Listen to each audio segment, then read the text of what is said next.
Ladies and gentlemen, welcome to Logical Plausible Probable. I'm your host, John Maddox, and tonight we're having another stream you just won't want to miss. If you got what it takes, click that link, but prepare yourself, for this arena is not for the weak. Now, let the mental combat begin, but always make sure your arguments are LPP.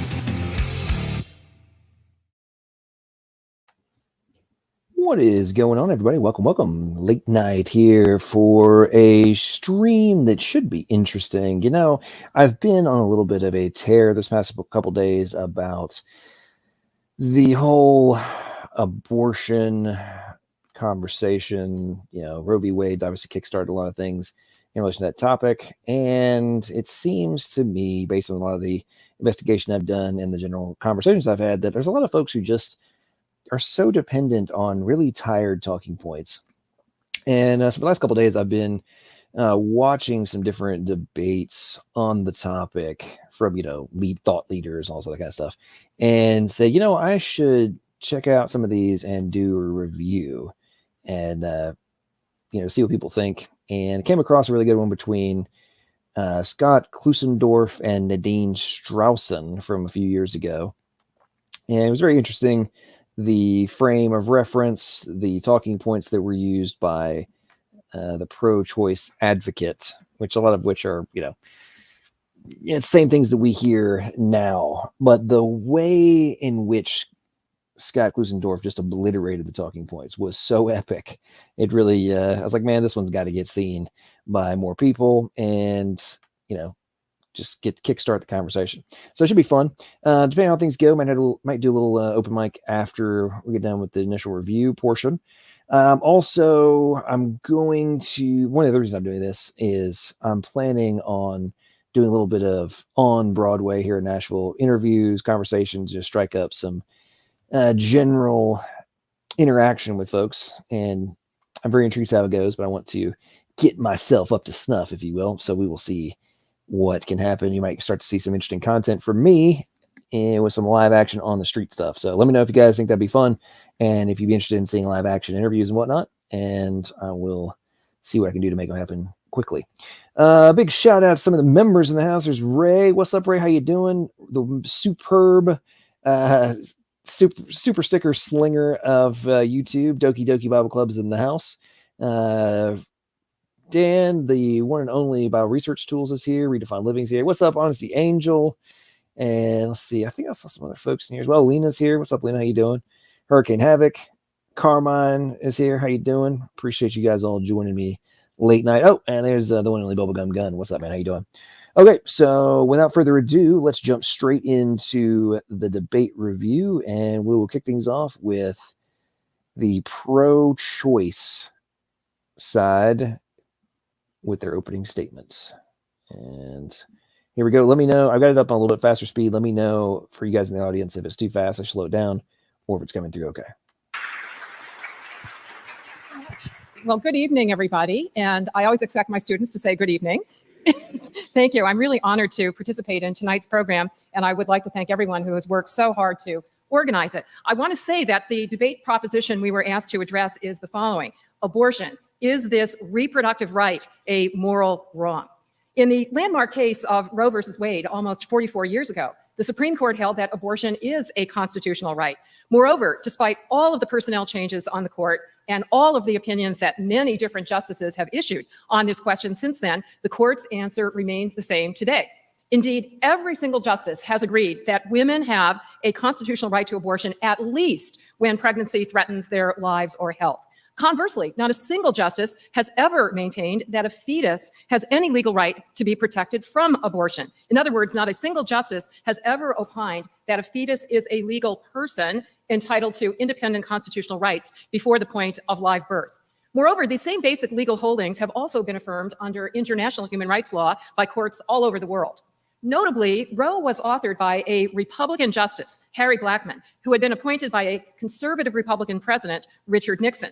Also notably, the court's decision was joined by a total of 7 justices, including 5 who were Republicans, appointed by Republican presidents. And even more notably for tonight's topic, these justices were observant Christians. Indeed, many religious leaders of many faiths have not only supported this legal right, but moreover, they have done so expressly on religious and moral grounds. They maintain that abortion is a moral choice for women, and that in some circumstances, it is actually a moral duty. In particular, when carrying the pregnancy to term would threaten the woman's life or health, or when the fetus has such severe health problems that its birth would be followed only by a short life of great suffering.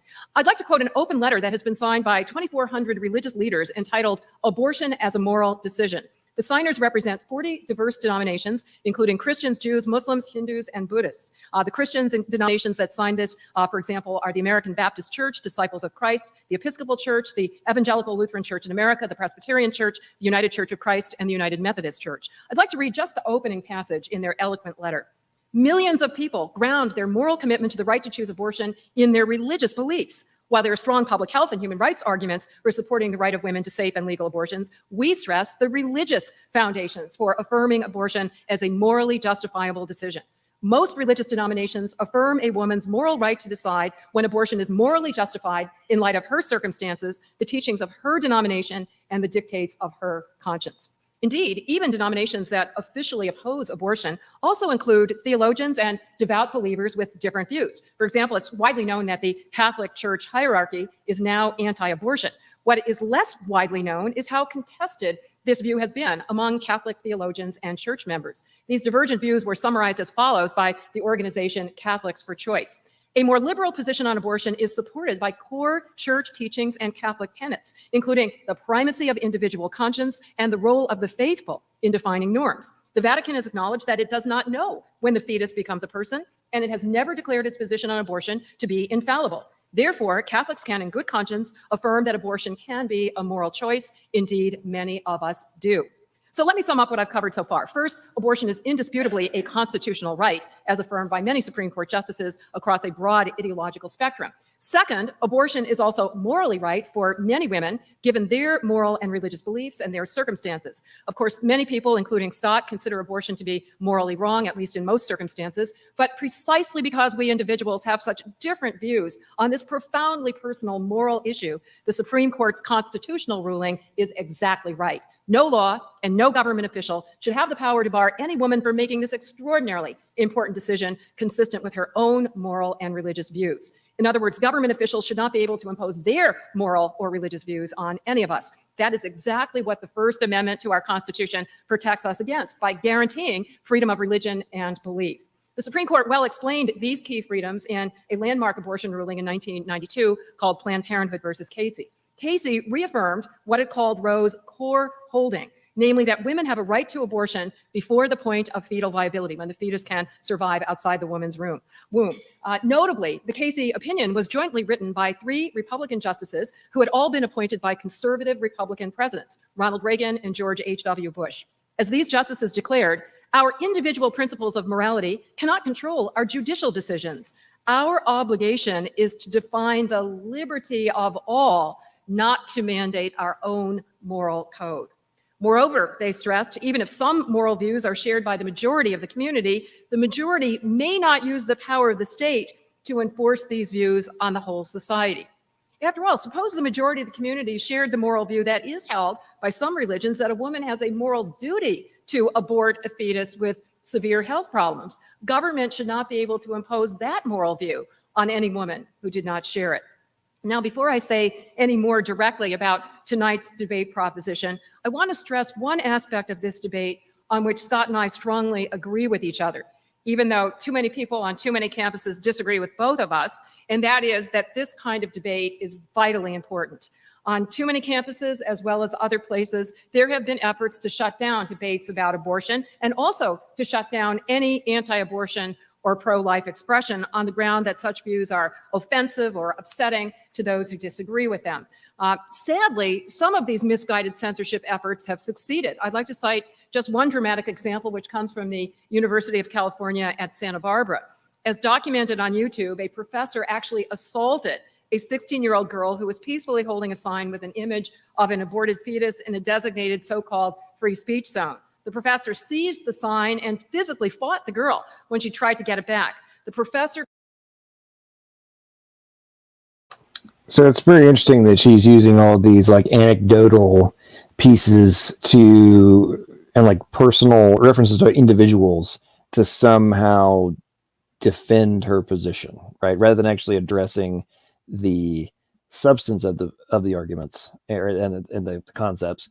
It's, oh, well, there was this outlier individual who claimed to be, in favor, who's attacking young women. Like, oh, okay, yeah, that's good. Let's do that. Let's make sure that we don't actually look at things from a substantive perspective. Let's use an emotional hook to try and make people not pay attention to the fact that you're significantly lacking in root substance logically and, just from a basic moral perspective. Let's gloss things over and make it look like what I'm defending is not actually completely reprehensible. What's up? Got 2 more members in the house. What's up? Patrick Alexander's here. What's going on, man? How you doing? And Cheryl, how you?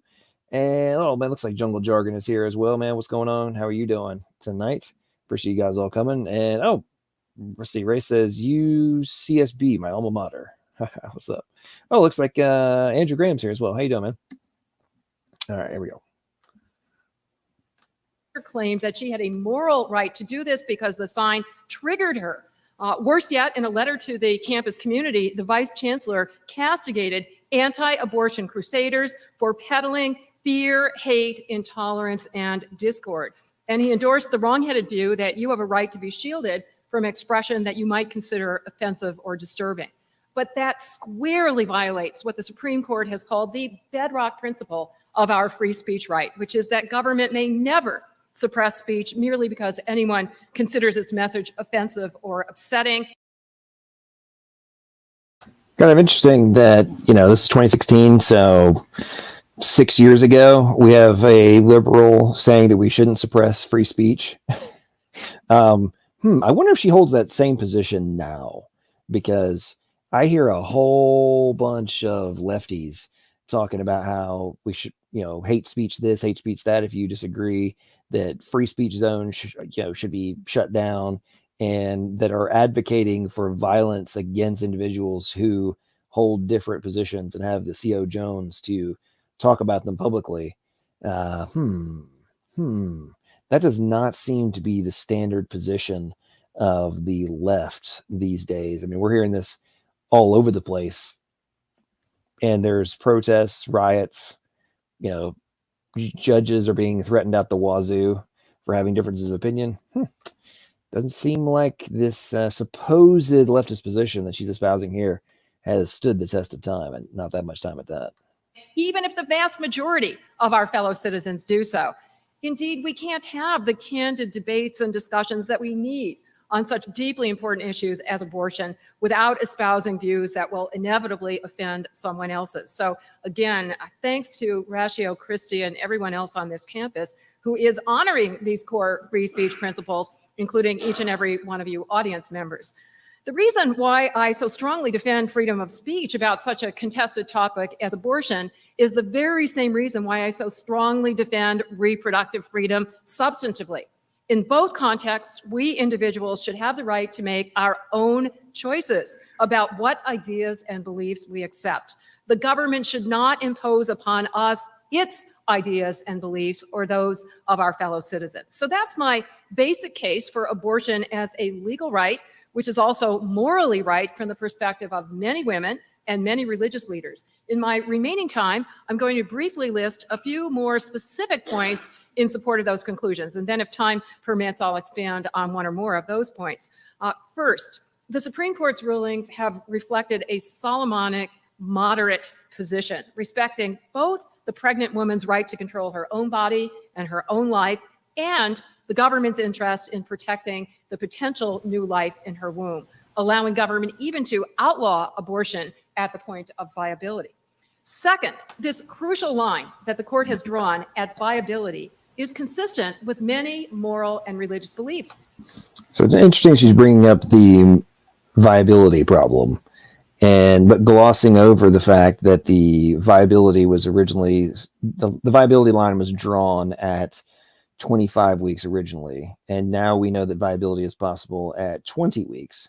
I think there was one that was like 19 weeks, like almost 20 weeks exactly, recently. But you have to think about this in relation to what is the moral justification, right? So if it is based on viability in terms of the moral justification, which is the point she's making, right?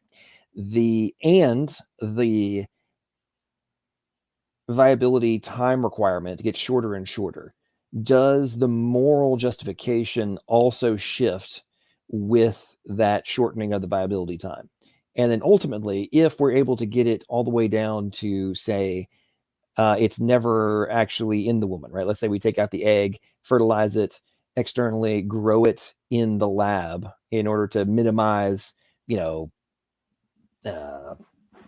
potential negative effects from pregnancy, body shape changes, all the different potential, negative outcomes from the result of pregnancy.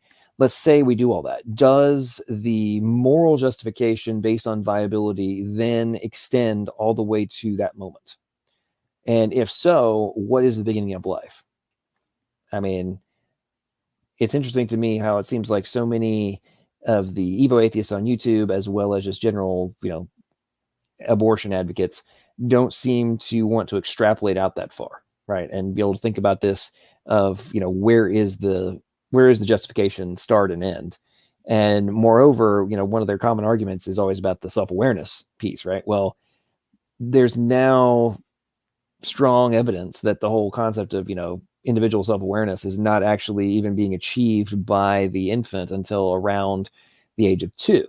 So if you're not self-aware, having that personal self-recognition until you're 2, but you're going to claim that the lack of self-awareness in the womb is a defense position for why abortion should be completely fine, then do you not also have to extend that justification post delivery all the way up to 2 years old or whatever? Well, what if we decide later on that new study shows that it might not be until 3? Or what if the self-awareness is somehow removed later on in life based on some kind of brain damage or disease or whatever it may be? Does that then reinstitute the justification for elimination, because self-awareness would be a necessity in order to have protection as a life form and to be recognized as a human being? I mean, these are so many things that just, to avoid them, requires astonishing levels of mental gymnastics, and how people just don't want to really do full-scale analysis of their positions. Oh, big shout out to, I think I saw Andrew Kaufman in the house, another member. Thanks so much to all the members that have been coming on recently and joining so many streams. I really appreciate that very much. Okay, let's get back to listening to this argument. Including Judeo-Christian. For example, I'd like to quote Dr. Rick Lowry, a Bible scholar and Disciples of Christ minister. He wrote, "The view that underlies Roe versus Wade, that a line is crossed when the fetus becomes viable, seems most morally defensible and consistent with the biblical view." Third, the pro-choice position has fairly been described as pro-life, including by many religious leaders, both because it literally saves the lives of all the women who would die through unsafe, illegal abortions they would have anyway, even if abortion were outlawed, and also because it promotes the lives of the children and families the women already have. Fourth, doctors perform abortion because of their conscientious conviction that they have a moral duty to do so. Fifth, as the Supreme Court has recognized, the constitutional right to abortion promotes gender equality and women's rights, even beyond the universal individual rights that are also at stake, rights to bodily integrity and self-determination. In my remaining time, I'll elaborate a bit on a couple of these points, starting with the one that the pro-choice position has fairly been described as pro-life, including by diverse religious leaders. For one thing, even when abortions are completely illegal, women still have them. But illegal abortions are more likely to kill women or to destroy their future childbearing capacity. According to the World Health Organization, each year about 20 million women are still having unsafe, illegal abortions, which cause the deaths of about 70,000 women per year, and also destroying the future reproductive capacity of many more. Furthermore, choosing not to carry a pregnancy to term can well promote life in other ways. I'd like to quote the Reverend Deborah Hafner, who is director of the Religious Institute on Sexual Morality, Justice, and Healing. She wrote, well, before you listen to whatever she's about to read, just the title of that institution really strikes me as a progressive NGO operating under the auspice of a religious organization and is guaranteed to be pushing social justice and being protected by, I'm a minister. I might have gotten it from an online deal and may not actually support anything to do with religion in reality. But hey, I've got this little blanket umbrella here that enables folks to quote me and somehow be a authority in relation to the positions of morality that are taken by religious people. It's amazing. And what's kind of funny about this is, as I was listening to this originally, I felt like I was like, how many times have I been accused of quote mining? Seems like a lot of atheists, abortion advocates, etc., they seem to do a heck of a lot of quote mining themselves and then project that onto their opponents. But maybe I'm just imagining things. Virtually all faith traditions celebrate the blessings of generating life and assuring that life can be sustained and nurtured. It is precisely because life and parenthood are so precious that no woman should be coerced to carry a pregnancy to term. That is why many religious leaders support responsible procreation and intentional parenting. The next point I'd like to elaborate on for a moment is that doctors perform abortions because of their conscientious convictions that this is their moral duty. This key point was discussed by sociologist Carol Jaffe in her book, Doctors of Conscience. I'd like to, she talks about doctors, even when abortion was completely illegal in this country, why did they risk their medical licenses and their careers? It was because they felt a moral duty. And even though abortion providers now work within the law, they still have much to lose, facing harassment and, tragically, as we know, even murder, but they still feel compelled to do this because of their moral beliefs. I'd like to quote Lisa Harris, one such doctor who has interviewed many others. She wrote, "Abortion providers describe their work consistently in moral terms as right and good. And they say that the failure to offer abortion violates their conscience." Next, I'd like to quote the Supreme Court's point. Failure to provide abortion is violates their conscience. I mean, I don't know. I feel like that is a fluffy talking point that seems very glossy, but I would be very fascinated to hear directly from the individuals making that claim, to hear how they justify that whole deal. Like, oh, it's hurting women, yada, yada, yada. And it's like, I'd like to go down that rabbit hole, but I could be wrong. Somebody had a question. Patrick says, so this is just the debate intro, right? Yeah. Yeah, this is her opening statement. And then here in just a couple minutes, the opponent, Klusendor, will respond, and he just completely annihilates everything she's saying. It's an epic response. Point that reproductive freedom is an essential aspect of gender equality for women. Notably, this point was stressed in an opinion written by the court's first female justice, Sandra Day O'Connor. Before becoming a judge, O'Connor was a prominent Republican politician in Arizona, a very conservative state. And yet she stressed that the ability of women to participate equally in the economic and social life of the nation has been facilitated by their ability to control their reproductive lives. And if I'm reading the signs right, I have to turn to my conclusion right now, because I don't want to overstay my welcome. So I would like to close with a statement by the Supreme Court, which has been repeatedly reaffirmed by justices all across the ideological spectrum, and which eloquently explains why the Constitution protects women's reproductive freedom, not only because it is consistent with our physical autonomy and well-being, but also because it is consistent with our moral autonomy, our religious and conscientious freedom. As the court declared, these matters involving the most intimate and personal choices a person may make in a lifetime, choices central to personal dignity and autonomy, are also central to constitutionally protected liberty. At the heart of liberty is the right to define one's own concept of existence, of meaning, of the universe, and of the mystery of human life. Thank you very much. Oh, I don't know if y'all picked up on this, but her closing paragraph there says, well, you can basically choose what you feel is right and kind of do what you want, because that's just the way it is. I mean, if you really, she said it in an eloquent way, but that's ultimately what she said, was you can just kind of define what is right and wrong in your own mind. And how ironic that the scriptures say, in the end, people will do what is right in their own eyes, right? And just make their own arbitrary decisions. Absolute truths will be obliterated, and everything will be shades of gray. Oh, wait, that's the world we live in, folks. That is the world we live in. We are, yeah. Anyway, all right, let's continue. Prepare yourselves, because the response to this, or the opening statement from Klusendorf, is epic and just annihilates these weak positions.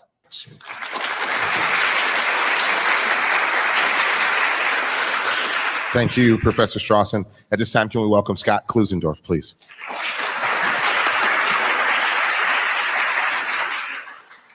Thank you, Nadine, for your opening remarks, and thank you, Ratio Christie, for an outstanding event. I'm known as an apologist. I'll define what that is. An apologist is not someone who runs around and says he's sorry all the time. That's what husbands do. An apologist is someone who makes a case for what he believes. And tonight I'm going to make a case for the pro-life view. And I want to begin by asking you to indulge me in a thought experiment. Those of you that are students, I want you to think 10 years into the future. You are married, you've met the man or woman of your dreams, and you have a 5-year-old. And one day you're at the kitchen sink washing dishes after supper, and that 5-year-old comes up behind you with your back turned and says, "Daddy or Mommy, can I kill this?"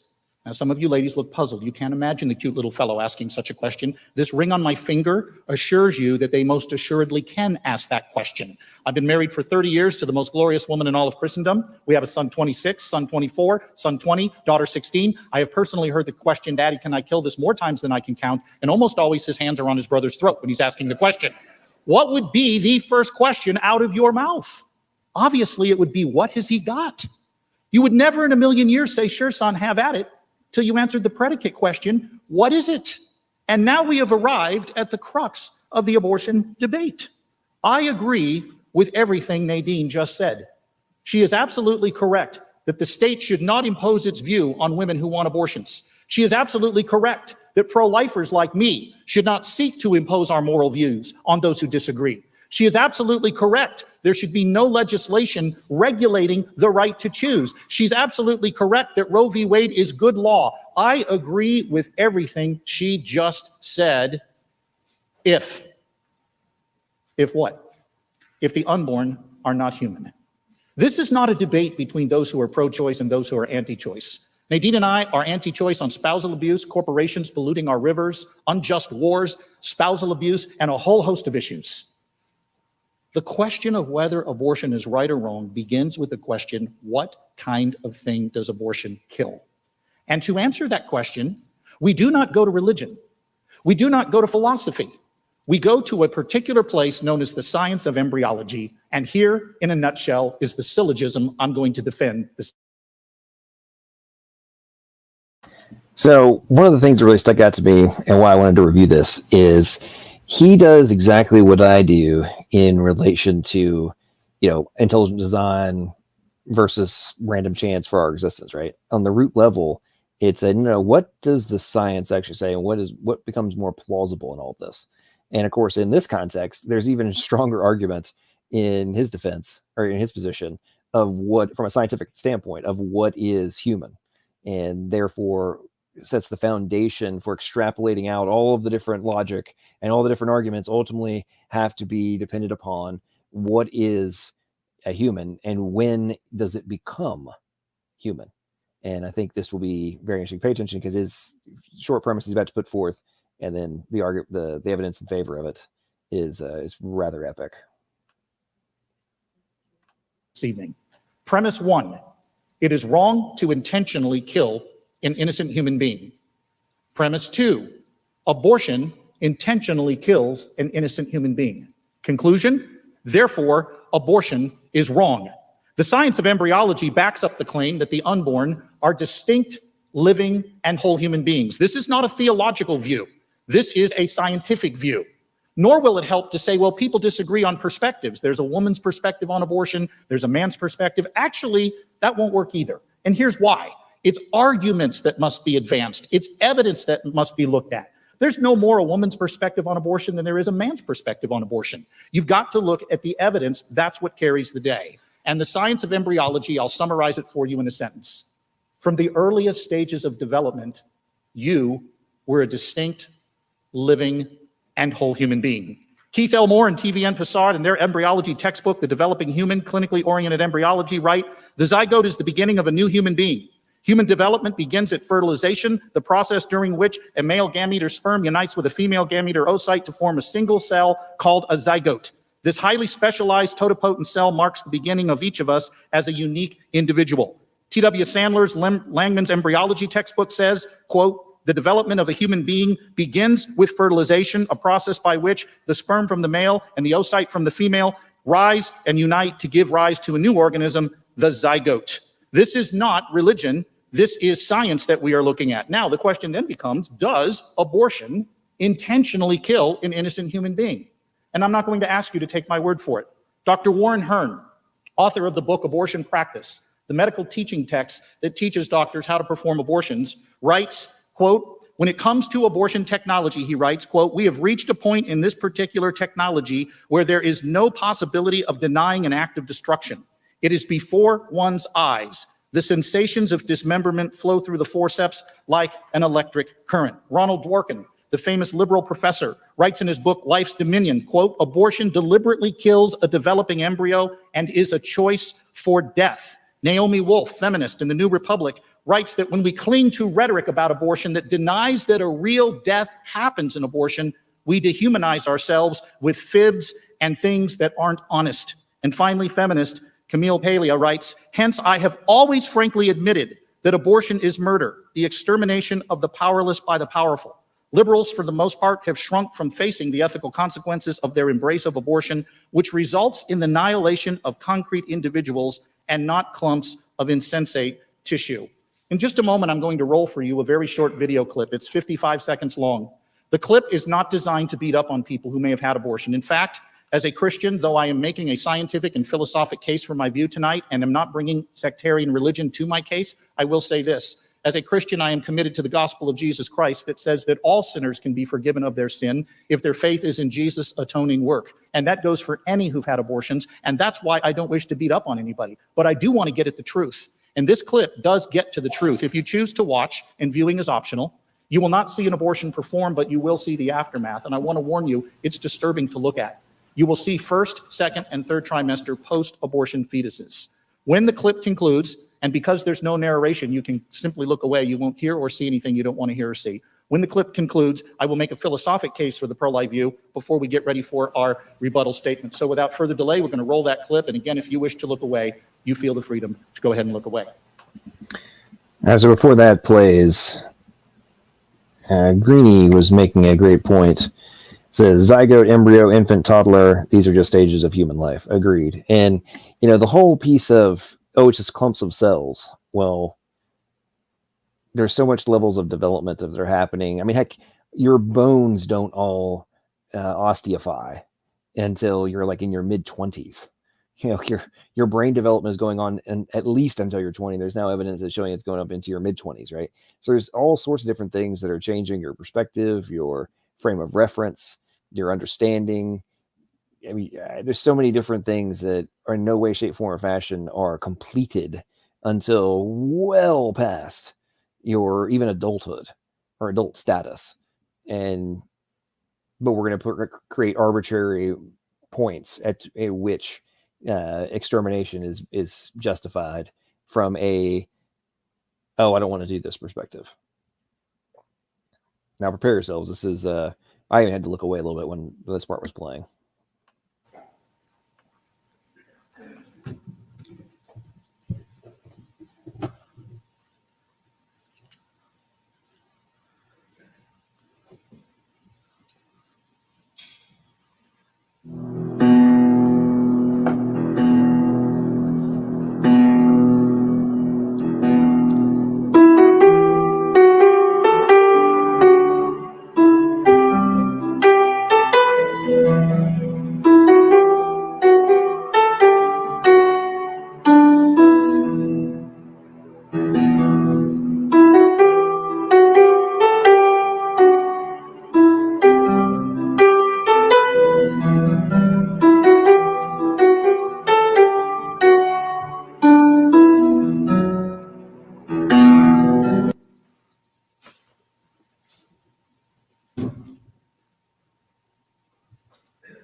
Science tells us that the unborn are distinct, living, and whole human beings. They're not part of another human being like skin cells on the back of your hand. They are themselves distinct, whole living members of the human family. And I get that that can be difficult to understand. You think, how can something as simple as what appears to just be a ball of cells be one of us? Let me give you an example, though, that may help you. For those of you under 50, let me enlighten you about the dark ages of photography prior to the cell phone era. The way it worked for your parents when they shot pictures, they had camera, and in the camera there was this stuff called film. And you shot the film, you shot about 36 Everybody watching, listen to this point he's about to make. It's an excellent argument, a great point. I strongly recommend paying attention to this example, the thought process he puts forth here. exposures. And then only after you'd shot 38 or 36 pictures, you would take the film out of the camera, drive it to the far side of the supermarket parking lot where there was a little shack known as Photomat.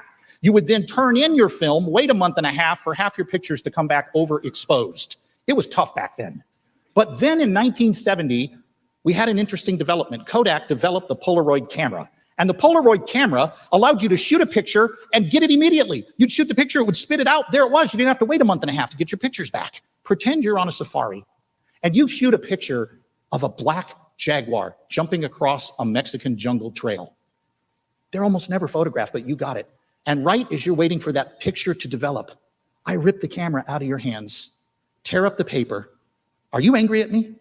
You're furious. What if I said to you, what's the big deal? There's no jaguar in that picture. That's just a white paper with a brown smudge on it. You would be livid at me. And it wouldn't work for me to simply say, no big deal. You'd look at me with your eyes raging and you would say, are you kidding me?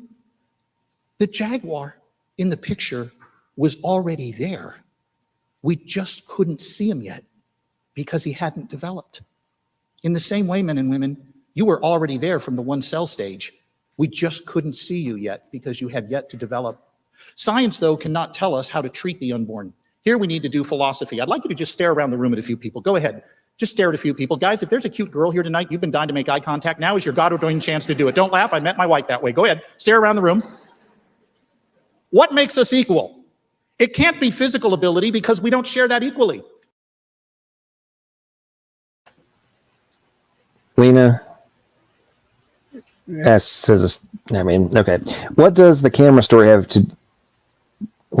camera story have anything to do with bodily autonomy? People aren't pictures. Right. So you apparently missed not the whole point, but part of the point, which was, if you're claiming that just because the picture is not completely developed, there isn't a picture to be developed.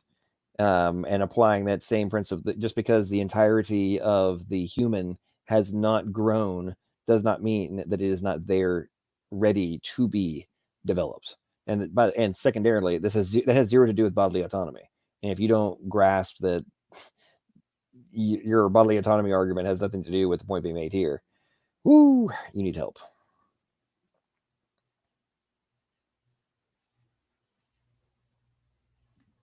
Let's play here. And by the way, the points he's about to make here are excellent too.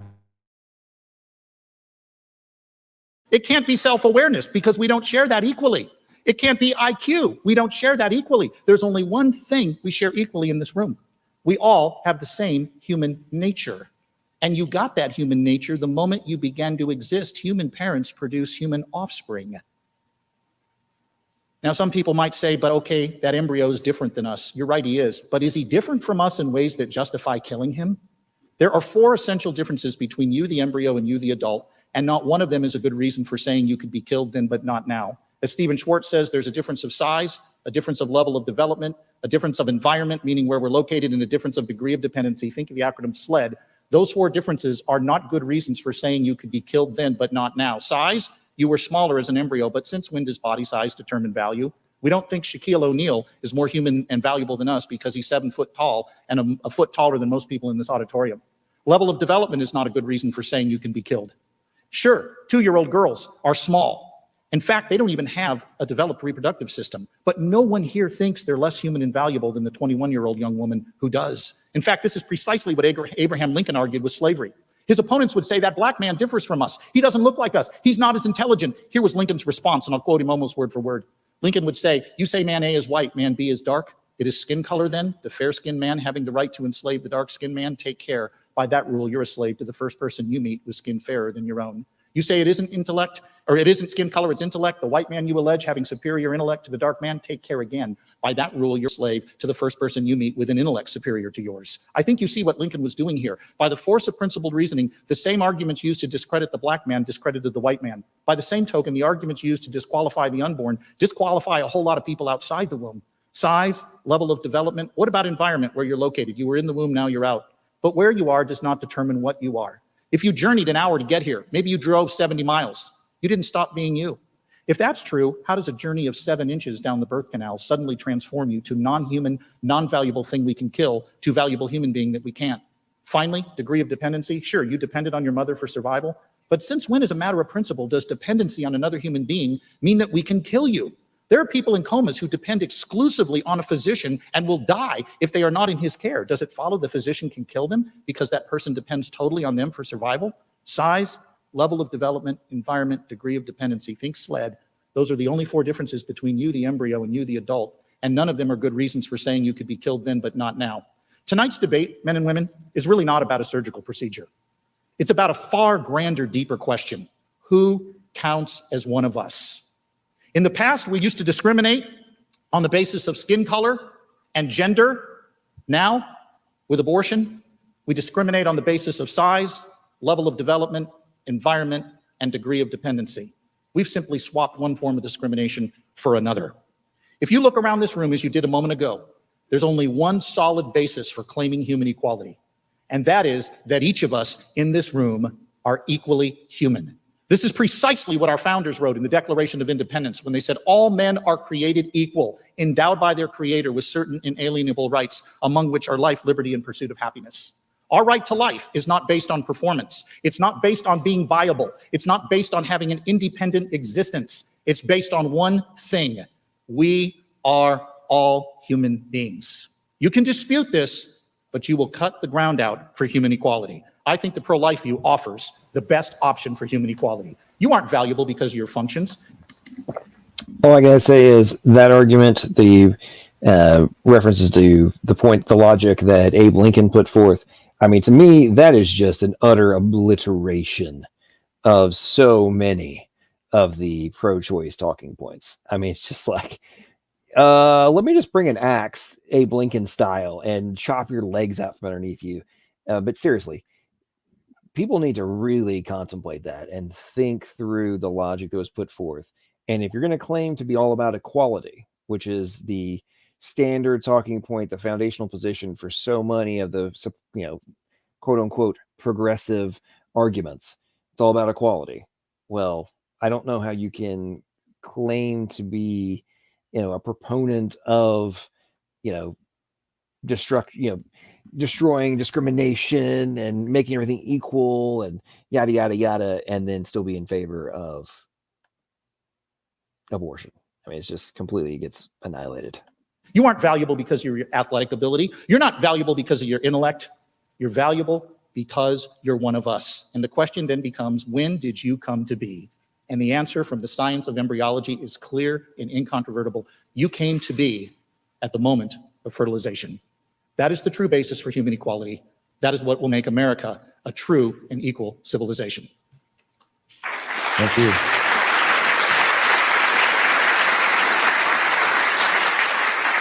Now that So I'd love to hear from the audience as to what you guys thought about who had the more powerful opening statements and more substantive, not just from this is my position, but like actually whose arguments were more valid and, actually addressing the root of the argument rather than versus being superfluous. I'd be very interested to hear from the audience what you guys thought about that overall. Toki, thanks so much for slinging super stickers, man. It's very much appreciated. I saw a comment from somebody. There we go. Lana says, I'm not for equality so much as personal freedom, from which equality naturally follows. Subtle but key distinction.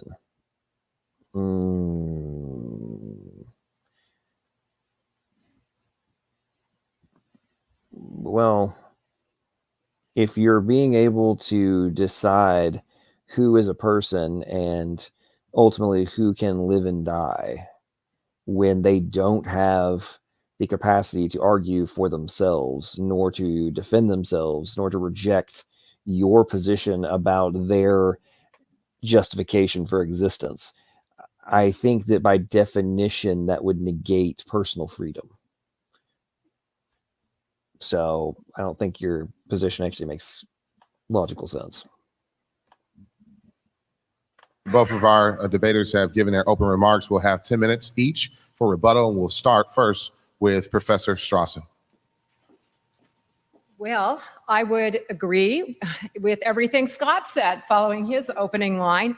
If I agreed with him that a fertilized egg is equivalent in science, morality, or law to a full-fledged human being, or as the Constitution uses the term, a person.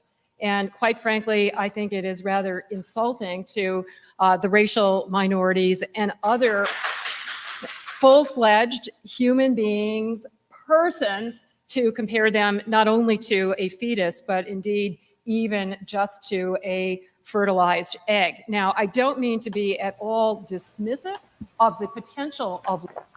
Yeah, did she just kind of act like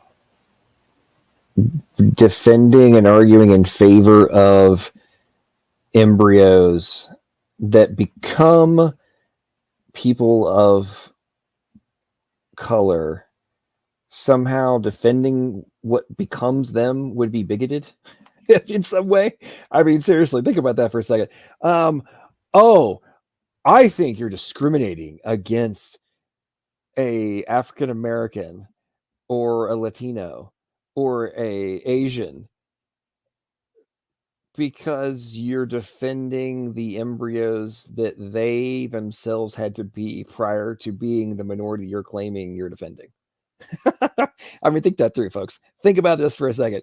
I don't like what you used to be. I think I could kill what you used to be, but I'm in favor of what you are now. But I don't like who you were. I don't care about who you were before, but I really care about you now. Anybody who says that they're in favor of you, what you were before, then that means that they don't care about you now. I mean, seriously, folks, think about that for a second. Think about the mental gymnastics and the underlying contradiction of that point. I mean, and this woman's like a legal professor. I mean, seriously. I'm in favor of what you are now, but not what you were. And the guy who says he's in favor of what you were then and now is somehow the bigot or I mean, I don't think she didn't use that word, but like, it doesn't care about you. I mean, good grief. That does not make any sense. Life. That is something that all of us who revere life have to take very seriously. And I think one of the reasons why each time I reread Roe versus Wade, as I did yet again before this debate, I am so moved and persuaded by Justice Harry Blackmun's reasoning. And by the way, as many of you know, Blackmun was a devout Methodist. He took his beliefs very seriously. He was also a devout student of science and medicine. He had been legal counsel for the Mayo Clinic in his native Minnesota before he was appointed to the Supreme Court. And he spent the entire summer after Roe versus Wade was argued in the libraries at the Mayo Clinic, researching deeply into medicine, into embryology, into all the information that science as well as philosophy could provide before he reached the conclusion, which has been consistently reaffirmed not only by the Supreme Court on restudy, but also by briefs that are filed in every Supreme Court case on abortion, including. You know what's funny about this whole, he was researching the science. Okay, well, there were arguments that back then that the embryo was like part of the woman's body. And now it's argued that it's just in her body, right?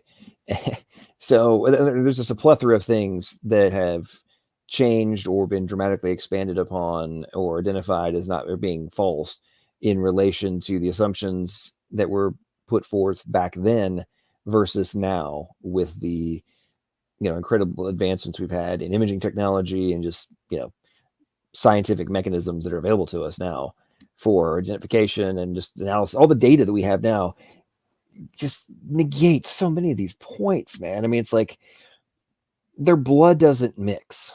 The mother and the child blood doesn't mix. The child has its own blood, has different blood types, all that other kind of stuff. And, I don't know. It's I just love that the person just referencing back to so many positions that are massively outdated now from a scientific perspective. But I'm going to claim that the science justifies my position from a moral perspective. Such a contradiction.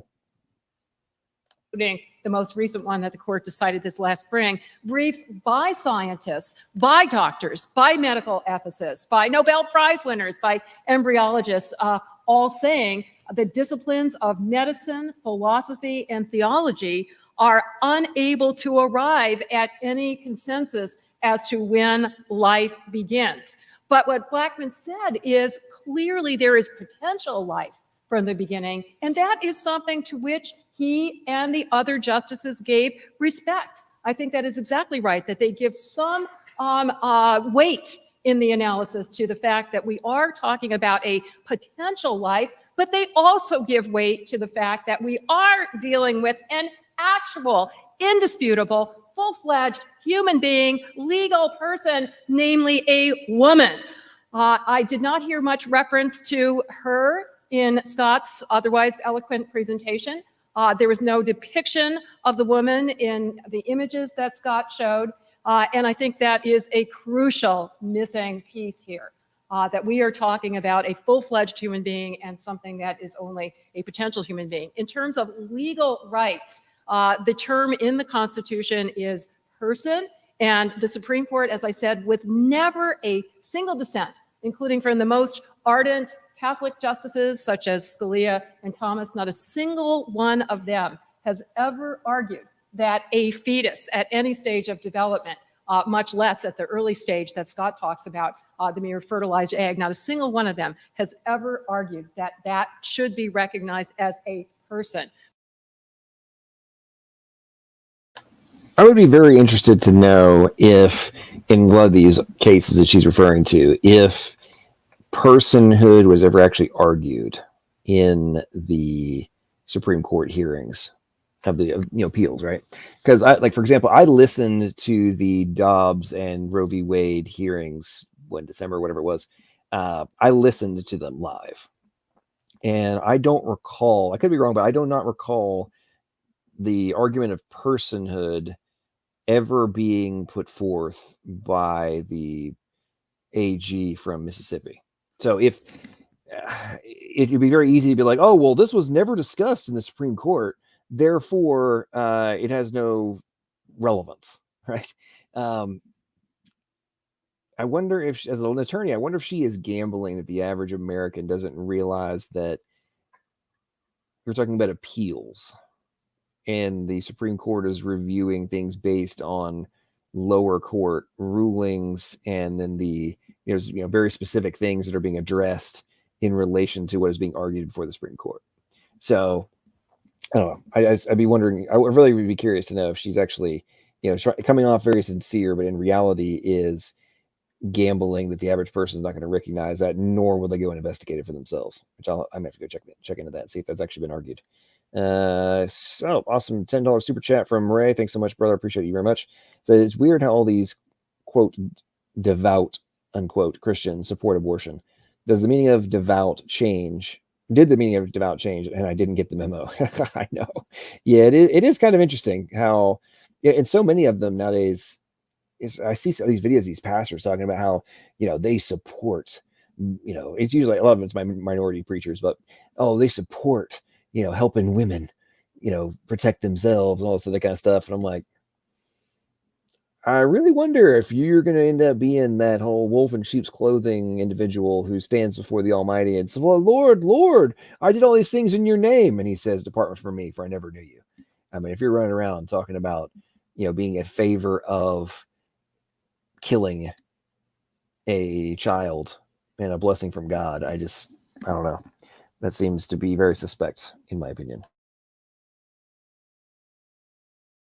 With full-fledged legal rights, and I think for good reason, given the science here. I'll cite one bioethics in the new embryology book by 3 authors who conclude science does not offer a hard and fast answer to the question of when human life begins, and there is no consensus among scientists' opinions. Indeed, I thought I heard in part of Scott's remarks that he agreed with this when he said, science can't tell us how to treat the unborn. Yes, science can tell us that if time goes by, it will develop and it can ultimately become a full-fledged human being, a person. But the question of how to weigh the interests and rights of that potential person at various stages of development against the urgent needs of the pregnant woman and her family and her moral beliefs and her health and her life and her religious beliefs, that is a question for philosophy and for law. And Okay, so I just looked up some stuff on this, and it says, I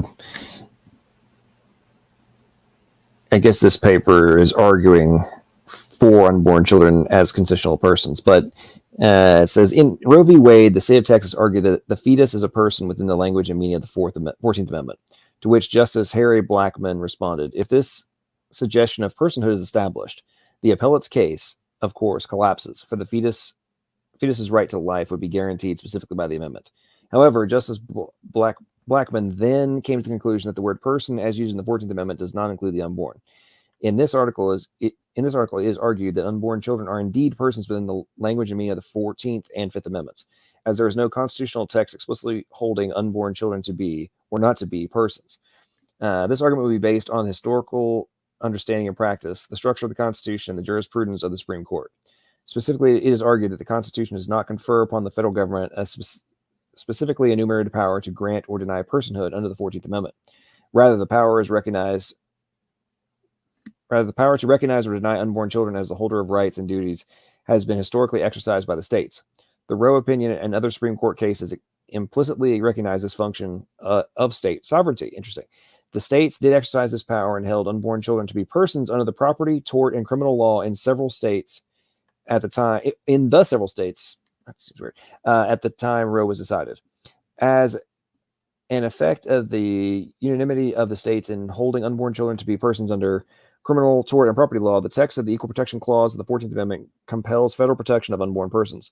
Furthermore, to the extent Justice Blackmun examined the substantive law in these disciplines, his findings are clearly erroneous and as a whole amount to judicial error.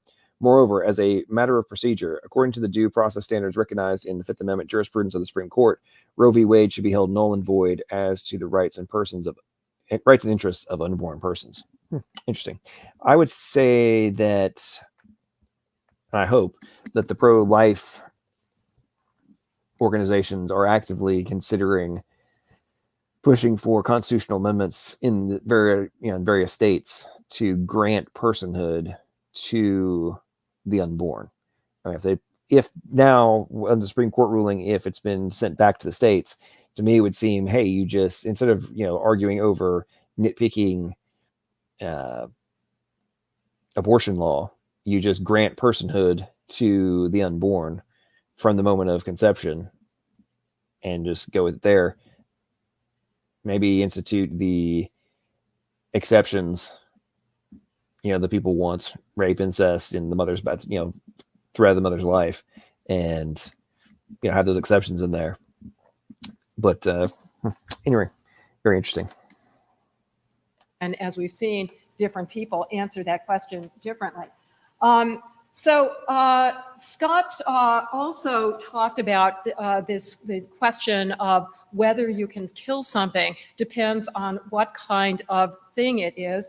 I personally have a different answer to that. I happen to have a great reverence for all living creatures, and it's true. I happen to not even kill a fly or a bee or something that's trying to sting me. So for me, the question is not privileging humanity over other living species, but the question again is it only potential or is it an actual living being? Here, let me read to you something from another, I believe, embryologist, David Grimes, a physicist and cancer researcher at Oxford University, to talk about how big is the actual scientific difference between the potential for life that exists at the beginning stages that Scott wants to treat as a full-fledged human being all the way through.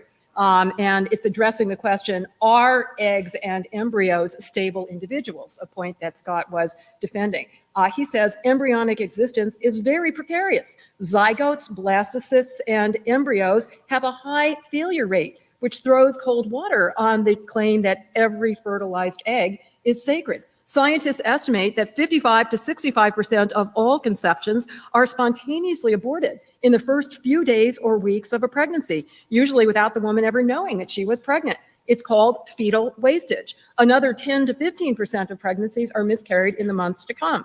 Fetal wastage occurs because early embryonic forms have a high defect rate. Most early miscarriages are caused by genetic defects in the fertilized egg. So a couple things that kind of stick out to me, what she's pointing out here, which cracked me up, that she didn't realize actually doesn't go in favor of her position. First off, we now know that there is massive amounts of error correction mechanisms that are going into both the, like, while a female human is in the uterus, before she is born, all of her eggs have been created before she's born. And there are ridiculous amounts of error correction mechanisms that go through all those eggs and eliminate the ones that are not optimal. Then at post-conception, there are additional error correction and error identification proteins that are zipping around, figuring out, oh, this one's wrong. You know, the error checks. And it's like, oh, this, let's cut it off now. Okay. So the one, anyway, so that's pretty indicative to me that there is a, like, oh, this one's good, let's go. Like, there's all sorts of mechanisms to make sure that the ones that have the high probability of making it all the way through are in place, and we're killing them. But in relation to what is life, for those of you who pay attention on the origin of life research, we now have researchers trying to argue that a self-replicating molecule is, you know, the first form of life, right? Like, oh, we have biological evolution has kicked in when we have self-replicating molecules and all sort of kind of stuff, right? Okay, so we have completed cells, we have DNA recombination, we have entirely unique cell types, all this kind of stuff. What do they consider alive, quote unquote, from the first form of life, right? The first proto cells, all this kind of stuff, right? Have way less going on than what a zygote's got. And you're sitting there telling me, like, oh, well, because they don't all complete, therefore they're not actually, well, they're not really alive. I mean, what do we really classify as alive? I mean, think that through, folks. Let's go on the other side. What do you clowns argue for in favor of what is a life? In order to justify how it could remotely be coherent. But anyway, but then when it fast forward to things that we know are alive and we know are necessary for us to exist in the modern form, I don't know. It's kind of a shady, you know, it's kind of a gray area as to what's actually alive. I mean, get out of here, man. That's ridiculous.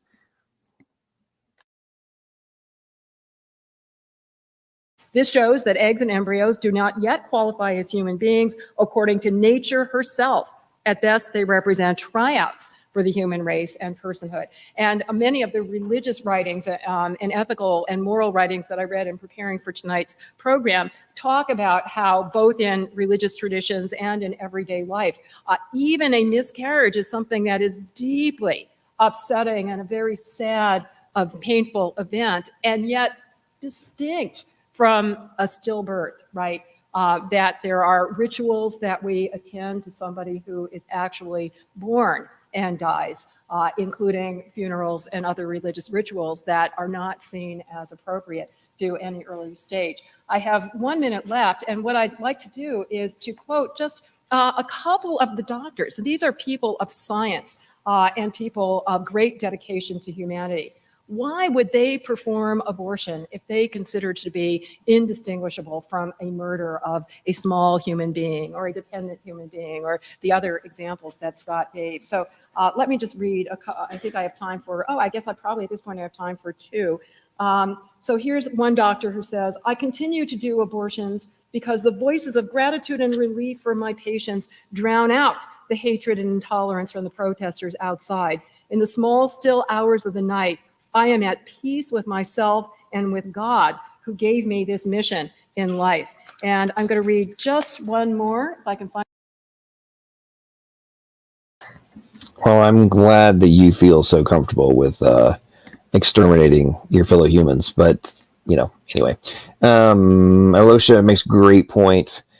Important to know that even Europe has a 15 to 20 week cutoff. Well, absolutely. And the rest of the planet, other than I believe North Korea and China, has more stringent abortion laws than the United States.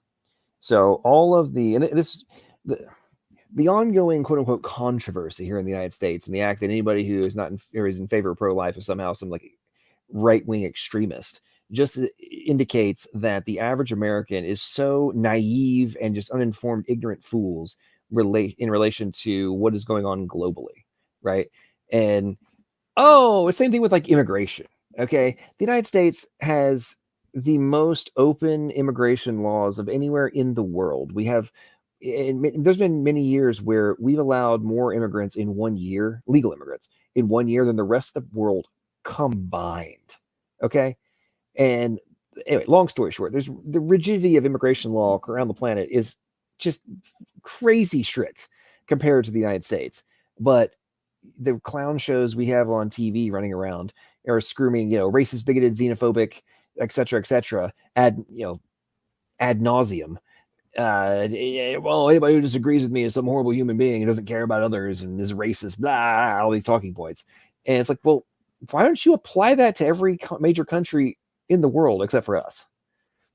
But no, let's just not even take the time to go investigate whether or not our talking points are valid, invalid, or just complete jokes at this point.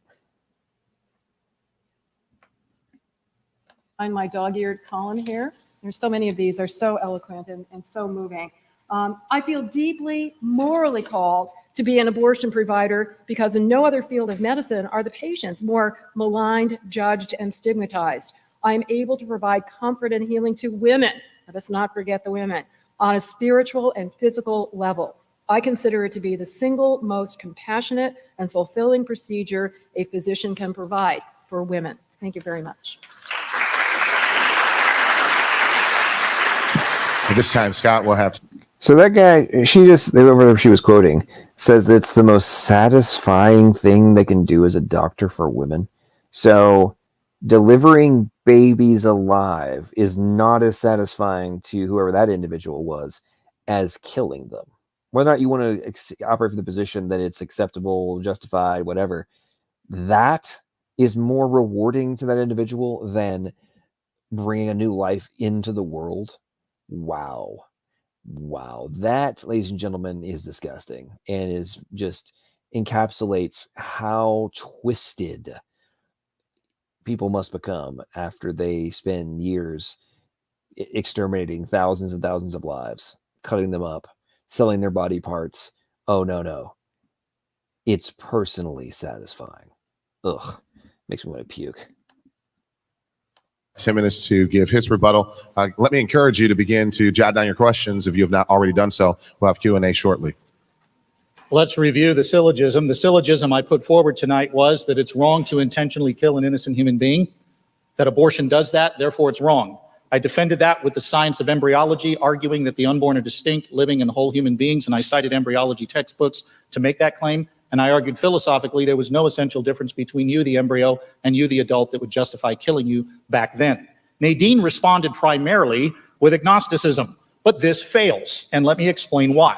She begins her remarks with an appeal to the majority. No justice recognizes the unborn as human beings with rights. Well, justices once didn't recognize slaves with rights either. In fact, in the Supreme Court case Plessy versus Ferguson, the Supreme Court appealed to the status of where the legal law was. It said, look, we have precedent. We don't want to change it. This is settled law. And yet it was deeply immoral law. An appeal to the majority will not make her case.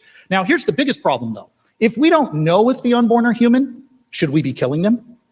If you're driving home from tonight's debate and you see what looks like an old coat in the road, but it could be an old man who had a little bit too much to drink, are you going to run the coat over? No, you're going to err on the side of caution. Or to borrow an example from former President Ronald Wilson Reagan, if you're out hunting and you see bushes rustling in front of you and you don't know if it's that deer you've been after or your best buddy, are you going to open fire? Not unless you're Dick Cheney, right? You're going to err on the side of caution. There's no way you're going to open fire. If we don't know if the unborn are human, we shouldn't be killing them. Nadine also argued there's no consensus on when life begins. Men and women, this is utterly fallacious. How does it follow that because people disagree, there's no right answer? By the way, if disagreement means no truth, Nadine's position is falsified because I disagree with it and so do a whole lot of other people. The reality is people once disagreed on whether slaves ought to have rights. It didn't mean there wasn't a right answer. They once disagreed on whether women should have the right to vote. It didn't mean there wasn't a right answer. Hadley Arkes puts it well. The absence of consensus does not mean an absence of truth. Nadine also cited a Webster brief from 1989 from the Webster Supreme Court case of 167 experts who were allegedly testifying that we don't know when life begins. Now, what's interesting, which she didn't tell you, I've actually researched this brief. There wasn't a single embryologist in that brief. There were 11 Nobel laureates, but none of them are embryologists. In fact, I'd like to quote for you the rest of that statement from the brief. I think you'll find it shocking. Listen to what they say.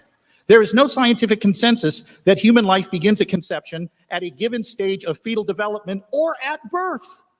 These so-called experts say we can't even know if a born child is a human being. So that argument she cited not only disqualifies the unborn if it were valid, it would disqualify the newborn. She also cited Scott Gilbert's book, Bioethics and a New Embryology. I'm familiar with this book. It's a nice book, but it's not an embryology textbook. In fact, Scott Gilbert wrote it with 2 of his students. It's a layman's book, and it's about bioethics. Bioethics is philosophy, not science of embryology. She cited a source that cannot live up to what she hopes it will. In fact, the book, as you read through it, and it's a nice read, I disagree with it, but it's a nice read. As you begin to read it, he quickly shifts from the question, what is the unborn, to how should we value persons? In other words, he ditches science almost immediately and punts to philosophy.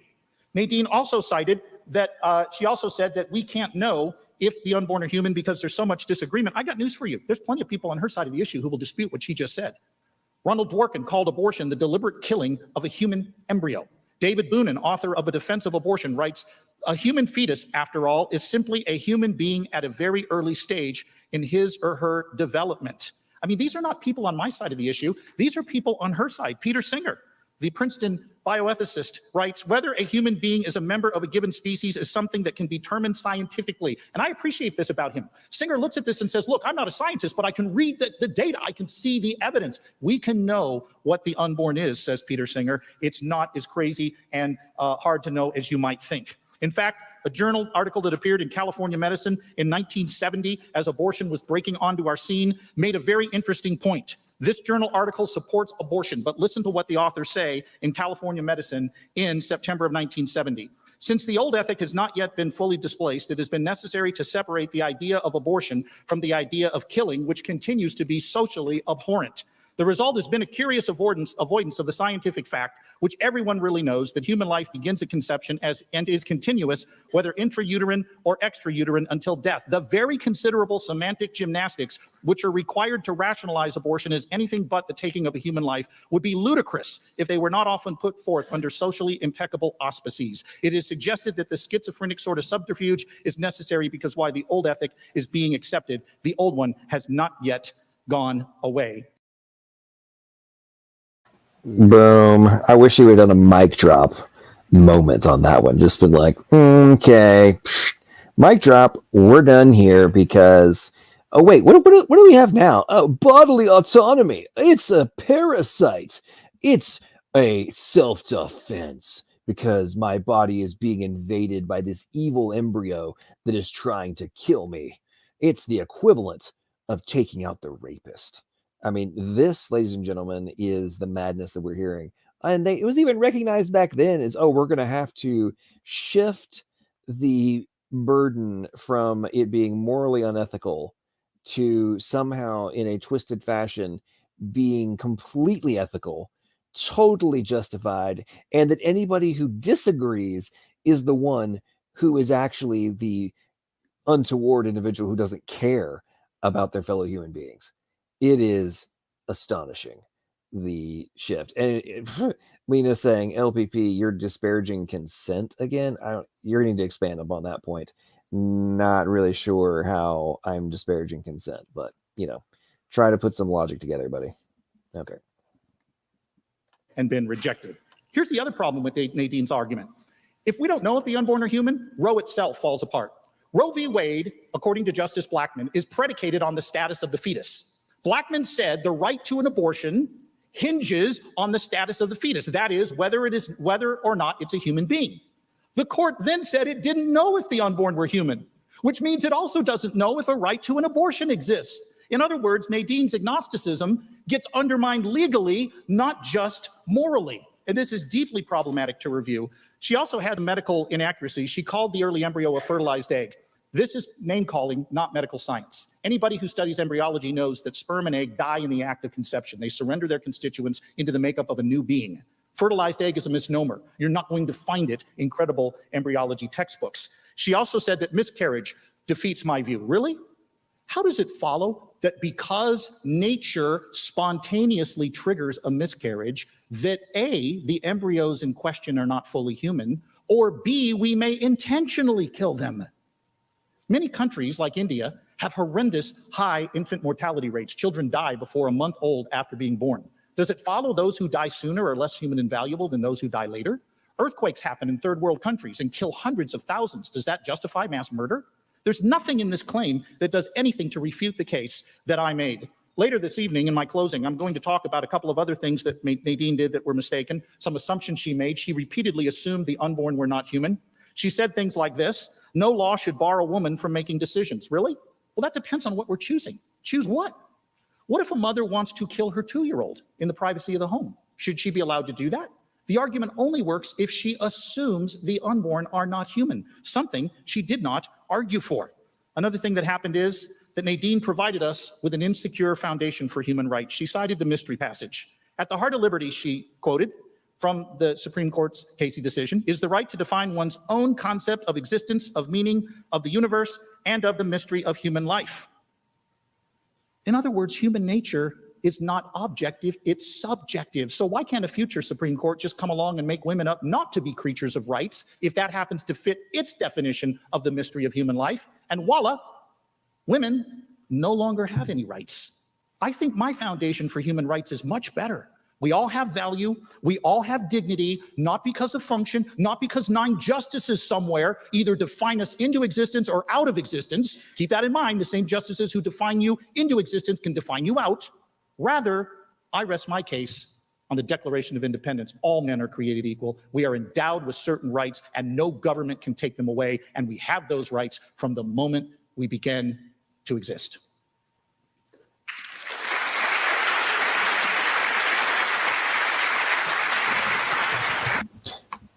I love the way he debates. Man, it's no mercy. I mean, just none. Exactly, Brady's saying it right there. We're in agreement. This dude takes no prisoners. I agree, man. I tell you what, that is the style that apologists across all the topics should take. No mercy on the ridiculous positions taken by leftists, all the freaking commies, the abortion advocates, the anti-gun rights people. I mean, it's just like, go for broke, baby. Because if we don't, then you're guaranteed to lose. Because they give no mercy. They have no intention of making concessions in the macro view.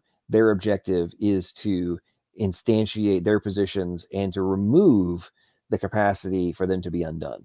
I mean, we see it right now. Calls to assassinate the justices, to pack the courts, to negate rulings for judges in these different states, like Louisiana. Some federal judges have issued injunctions on their state laws. We're talking weeks after the Supreme Court rules that it's a states' rights issue. We now have federal judges in those states saying that state laws are not allowed. I mean, just think about that, folks. We have the left is making every move to, just obliterate freedom and the rights of the people to make their own positions. And here's the other thing to remember, though. When I say to give no mercy, I mean in the arguments and in the court of public opinion. Like, no mercy. I'm not suggesting violence, nor that you be, purposely destroying people's professional standing or trying to get them fired. I do not mean that in any way, shape, form, or fashion. That's what the left does. But I mean in the arguments, no mercy. Cut to the chase. Give no quarter, because they have no intention of giving us any. At this time, we're going to ask for the podium to be removed so we can have a dialogue between Nadine and Scott for about 15 minutes. In many ways, we could have reframed tonight. Instead of calling it a debate, we could have simply called it a discussion. That's what we're here to do. We're here to discuss tonight various views respectfully with one another. And so we're going to do that now. While they're discussing with one another, probing deeper into each other's perspectives, I'm encouraging you to please make note of your questions, because following this 15-minute discussion and dialogue, we will have Q&A. And again, there will be a mic set up on either side of the stage for one another. I'll allow Professor Strossinf first to ask any questions she would of Scott. Maybe I'll sit down here so I can see Scott.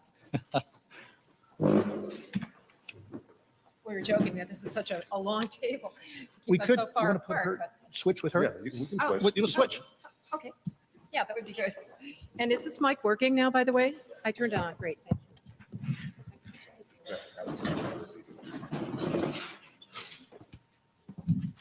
Nadine and I have a developed sense of civility, so we can be close to each other and everything will be fine.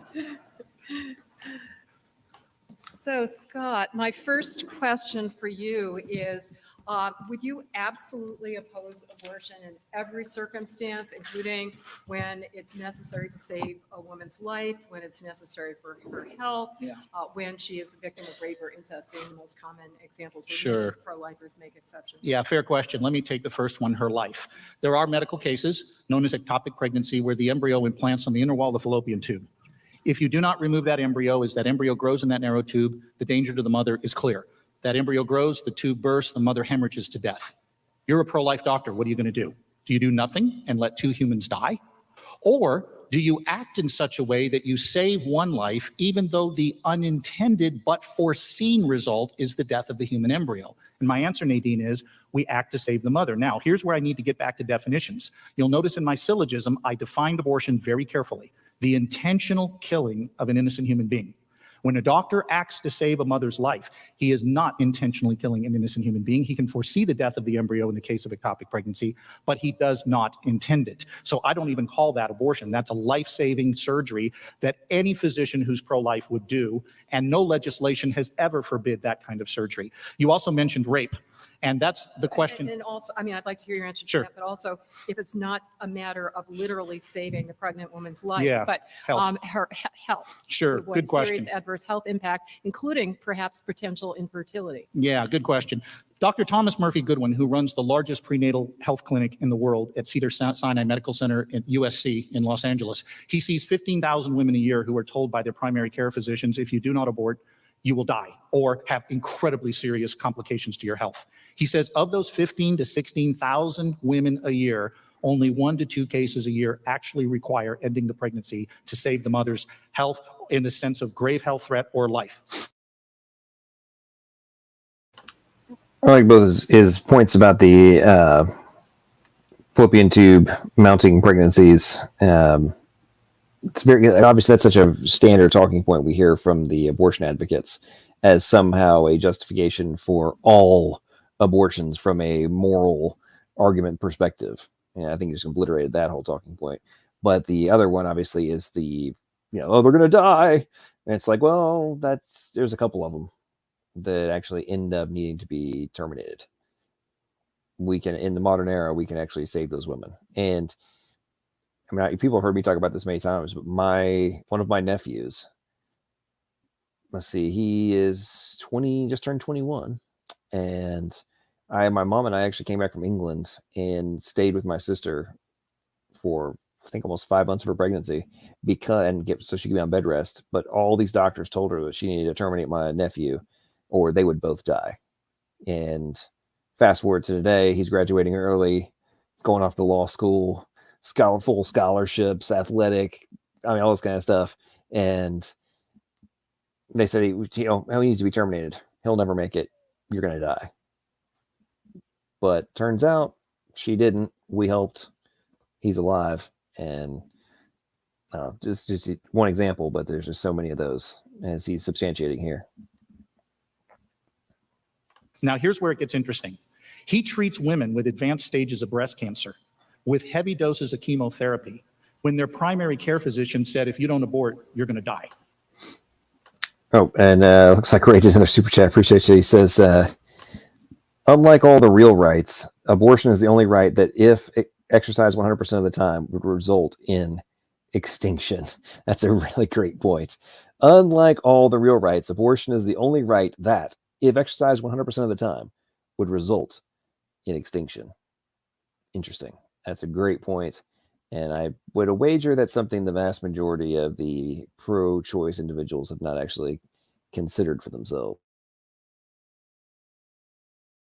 And he says this, the mother and the fetus tolerate the treatment because he knows how to do it. And he said the problem is too many primary care physicians recommend termination because they don't want to get sued for wrongful birth. And they thus recommend it. Now, you did use a word I do need to define, and then I'll stop so you can follow up. I don't want to hog all your time here.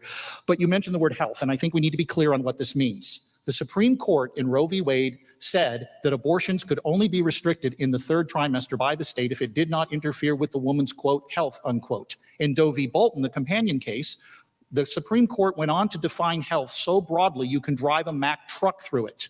Familiar health, social health, emotional health, and health. In fact, the World Health Organization's definition of health, which is that broad encompassing loophole, is precisely what the court relied on in defining health. So what we end up with is not a balanced Roe v. Wade Supreme Court decision. We've got a very radical one. In fact, so radical that in 1983, a U.S. Senate subcommittee said that based on Roe's definition of health, there are no meaningful restrictions to abortion through all 9 months of pregnancy. Well, I disagree with that. And besides, the Supreme Court modified significantly that standard in the current governing law, which is Casey. Which, well, it said undue burden, but the undue burden ain't No, Scott, let me finish my sentence, please. Which allows abortion to be completely outlawed. And to the best of my knowledge, most states take advantage of that option at the point of viability. It got rid of the trimester approach altogether. But going back to the question, what do you define as health? Would there ever be a situation short of literally necessary to save a woman's life? Yeah, I just gave you one, ectopic pregnancy. Absolutely, I would do it there. And if they're but right. When it's not literally life, sure. Yeah, and let me answer. Would there be a definition of sure. health? So I just pulled up the WHO website, and it says the WHO, so World Health Organization Constitution states, health is a state of complete physical, mental, and social well-being, and not merely the absence of disease or infirmity. Let me read that one more time. The WHO Constitution states, quote, health is a state of complete physical, mental, and social well-being, and not merely the absence of disease or infirmity. And then they go actually on in that paragraph. An important implication of this definition is that mental health is more important than just the absence of mental disorders or disabilities. Interesting. So that's from their current World Health Organization website. I would say that substantiates Klusendor's point. Sure, I'll answer that. Let me make an observation, though. Even if my answer were inconsistent, it wouldn't eradicate the syllogism I put forward, that the unborn are distinct, living, whole human beings, and that killing them is unjust. So even if I answered this question in a way that seemed inconsistent with my view, it would only show I'm inconsistent. It wouldn't rule out the evidence I presented. But let me answer it. If the mother's health were in danger, no, because health has been defined so broadly. No, but is there any health situation that, according to I am unaware of any health situation, as Dr. Thomas Murphy Goodwin put out, that requires killing the child to save the mother. There are cases where they do need to end the pregnancy early, and they will do that. You're, as we law professors would say, you're fighting the factual situation. Let's assume hypothetically that let's say she will not lose her life, but she will be rendered infertile. Let's use that as an example of an adverse health consequence. Right.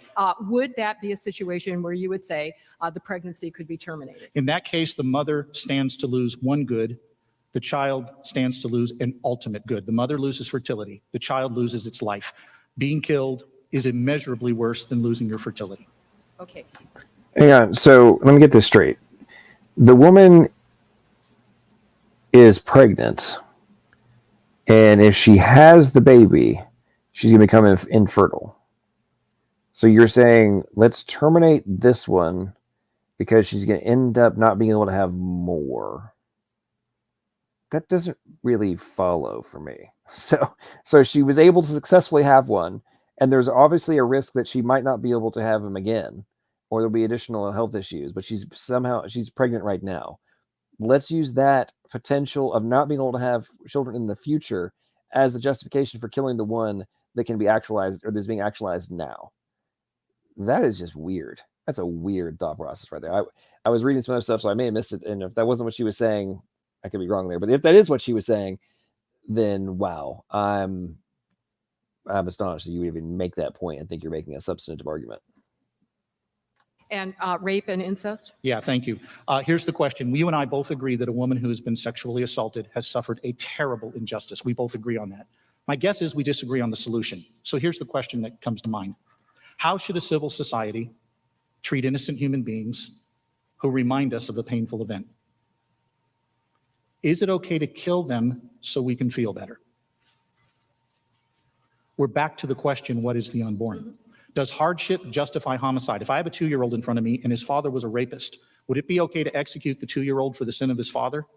I think we'd all say no, which means if the unborn are human, like that toddler, we shouldn't kill them in the name of hardship any more than we would kill the toddler for that reason. Now, having said that, I want to make it clear that my answer may not feel good to me because I can easily sympathize with that woman that I can see right in front of me. It's easy. I can see her. I can sympathize with her. It's harder for me to sympathize with her child, but I can't trample on the rights of that child without also putting in jeopardy the very foundation that gives any of us value and a right to life, namely that we shouldn't be killed just because someone would feel better if we were dead. Yeah, so I understand. I mean, you are being consistent in your view that from the earliest moment of conception, and I'm sorry, what is the scientific term you want to use for that? Distinct living The whole human being. Zygote? Oh, Yeah. I mean, okay, that's what I was in layman's terms calling the fertilized egg, Yeah. right? And that happens. Yeah, that was a misnomer. Right. Yeah. Okay, the zygote, you are treating as a full-fledged person Yes. from that moment on. Yes.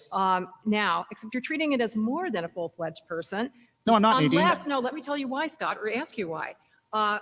Is there any other situation where you would say that one person has to donate her body, her physical organs, her health Yeah. to sustain another person? For Yeah. example, in our legal system now, a parent cannot be forced Right. even to make an organ donation, even if it's necessary to save a living, fully born human child. Right. Do you disagree with that? Nadine, Would you want to change that? Nadine, too? if you as a parent want to withhold using your resources, your body to save your own child's life, you're right. The law will protect you doing that. However, you do not have a right to slit your child's throat in the name of withholding support. Abortion is much more than merely withholding support. It's intentionally killing an innocent human being through dismemberment, poisoning, burning. My friend Frank Beckwith puts it real well. He says calling abortion merely the withholding of support is kind of like suffocating someone with a pillow and calling it the withdrawing of oxygen. I mean, there's a whole lot more going on here than merely withholding support. So you're That, ladies and gentlemen, was just a utter left-right uppercut combo. I mean, just, yeah, so would you smother your kid? I mean, that's a good one. I agree. That whole, like, oh, I'm donating all of this stuff, like, therefore I can kill it. I mean, that's, yeah, I don't think that in any other context that would be considered rational. And of course, people love the whole violinist analogy, which obviously does not have, when you actually examine the parallels, that whole argument just completely implodes. But that's another stream we'll have to do. But yeah, her whole talking point there, an attempt to put in the whole bodily autonomy thing, she just got run over with a Mack truck. Oh, so good. You're describing If it. I could just jump in for just a moment, I want to give Scott an opportunity to sorry. ask the question Okay. of Nadine as well. I don't mind being grilled. I mean, it's He's getting to say a lot. Yeah, I'll just ask one more question, and that is, Scott, since you're describing it as such a brutal murder, shouldn't the woman be subject to criminal prosecution according to your values? there's nothing wrong with a law that says there should be consequences for intentionally killing an innocent human being. But as to what those consequences will be will depend on whether there's been a meeting of the minds. And in order to prove co-conspiracy, you're going to have to show that the mother's understanding of the Abortion Act matched that of the doctor. And that clearly is not the case in most cases. In fact, I have with me up here today, somewhere, that's in my bag, I'll find it later, Abortion Practice by Warren Hearn, where he describes the process of turning the ultrasound machine away from the woman during the abortion procedure so she doesn't see what's happening. He talks about hooking up a Doppler for fetal heartbeat to make sure that the fetus is killed in abortion, but don't let the mother hear this. That is definitely a difference in knowledge in many, many cases. And that is why the courts have traditionally worked with women and not prosecuted them, because it needs the woman to be a witness against the doctor. But even if I were inconsistent, Nadine, tonight's debate is about whether this is morally right to have an abortion. Even if I were inconsistent, it doesn't prove my arguments are wrong. I'm not trying to say that you're inconsistent. I'm trying to, in fact, I think you're actually spelling out the logical consequences of your position, which is what I wanted to hear. Would you say that? Well, what's wrong with a law that says you can't say that intentionally kill innocent human Would you beings? say that a doctor should be subject to criminal prosecution for performing abortions? Sure, if the evidence is there, he should be convicted. Absolutely. I mean, well, you're saying the evidence means intentionally destroying a zygote. Well, first of all, let's be clear. Abortions don't happen at the zygotic stage. They happen at 6 weeks post-conception, because if you do them earlier than that, it's surgically risky for the mother. So we're not talking about zygotes here. We're talking about early fetuses that are destroyed through abortion. Well, how about emergency contraception that works at a very early stage? Is that something you're morally opposed to? And I'm not opposed to any birth control that does not take the life of a developing human being once it's begun. And the debate over emergency contraception, the jury is still out on it. I think there's at least plausible evidence it could be abortifacient. Now, this is where some of my pro-life friends in the audience, I'm going to earn their rage right now. I may need you to defend me, but here's what I'm going to say. The evidence that the morning after pill, Plan B, is abortifacient, when you look beyond the labeling to the actual peer-reviewed evidence, is inconclusive. In other words, we don't know for sure if it's abortifacient. It may have a secondary mechanism that in the event of breakthrough ovulation provokes early miscarriage, but we don't know it for sure. So I am willing to say we should err on the side of caution, but I'm So let's see. I think it was, what's the takeaway? Yep. A great question. What is the suicide rate of women who have had abortions versus women who gave birth? So I just Googled some stuff, and this is from 2019. So in 2019, a study titled Maternal Suicide in Italy by Lega et al. Was published in the journal Archives of Women's Mental Health, detailing suicide rates of Italian mothers. Okay, so the data was post-birth, so there's normal birth, the maternal suicide rate per 100,000 was 1.18. Induced abortion was 2.77. So it's almost double. Let's see. A 1996 Finnish study categorizing maternal suicides found the following ratios during 1987 to 1994. So this is maternal suicide ratio per 100,000. So normal birth was 5.9. Induced abortion was 34.7. Wow. And miscarriage was 18.1. The Finnish study indicates that in the year following an abortion, with most deaths occurring in the first 2 months, women were 3 times more likely to commit suicide than the general population, and nearly 6 times more likely to commit suicide than women who gave birth. Similarly, a United States study examining 173,279 low-income California Medicaid patients found that women who underwent abortions had nearly double the chance of dying in the following 2 years and had a 154% higher risk of death from suicide than if they gave birth. While each study has a specific methodology and context, the staggering correlation between abortion and suicide remains. Some of the studies indicate that pre-existing mental health issues may also be a contributing factor, highlighting the need for strong informed consent protocols for women who choose abortion. Additionally, through thorough pre-abortion screening needs to take place to ensure that certain conditions, such as mental illness, that are linked to negative outcomes after abortion are known. Many personal and heartbreaking abortion stories are released into the vastness of the internet as an ever-present reminder of the deep mental anguish that many women and their families suffer. Wow, this was published by the Charlotte Lozier Institute. Man, that's incredible. All right. Thanks for asking that question, so I go Google that. It's powerful information. I'm not willing to go beyond the evidence and say I know for sure it's an abortion pill. Okay. Do I get a few questions here, or absolutely. Well, you get at least one. I tried to help you earlier. just one? but, Okay. You get about one. You have to talk a lot. Arguably, that's more valuable. Well, we want to hear from you too, Nadine. Thank you. All right, Nadine, I just want to ask a question that will be seen as a little more on the heart level than just the legal, though it has legal implications. Justice Anthony Kennedy, who you cited in the mystery passage a short time ago, had this to say in his dissent of the Stenberg case. This was the first Supreme Court case dealing with partial birth abortion, the process No, where... it was the second one. Oh, you're talking No, Stenberg was the first. Oh, right. Carhart was the second. All right. In Stenberg, though, a discussion came up about dismemberment abortions, the kind that Dr. Warren Hearn teaches in his textbook. And I want to read you what Anthony Kennedy said about the D&E dismemberment abortions. Okay, here's what he said. The fetus in many cases, now keep in mind, Anthony Kennedy is not known as a pro-life stalwart. The fetus in many cases dies just as a human adult or child would. It bleeds to death as it is torn limb from limb.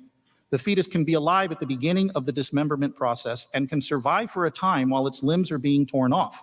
Dr. Leroy Carhart, the abortionist who challenged Nebraska's partial birth ban, has observed fetal heartbeat with extensive parts of the fetus removed and testified that mere dismemberment of a limb does not always cause death because he knows of a physician who removed the arm of a fetus only to have the fetus go on to be born as a living child with one arm.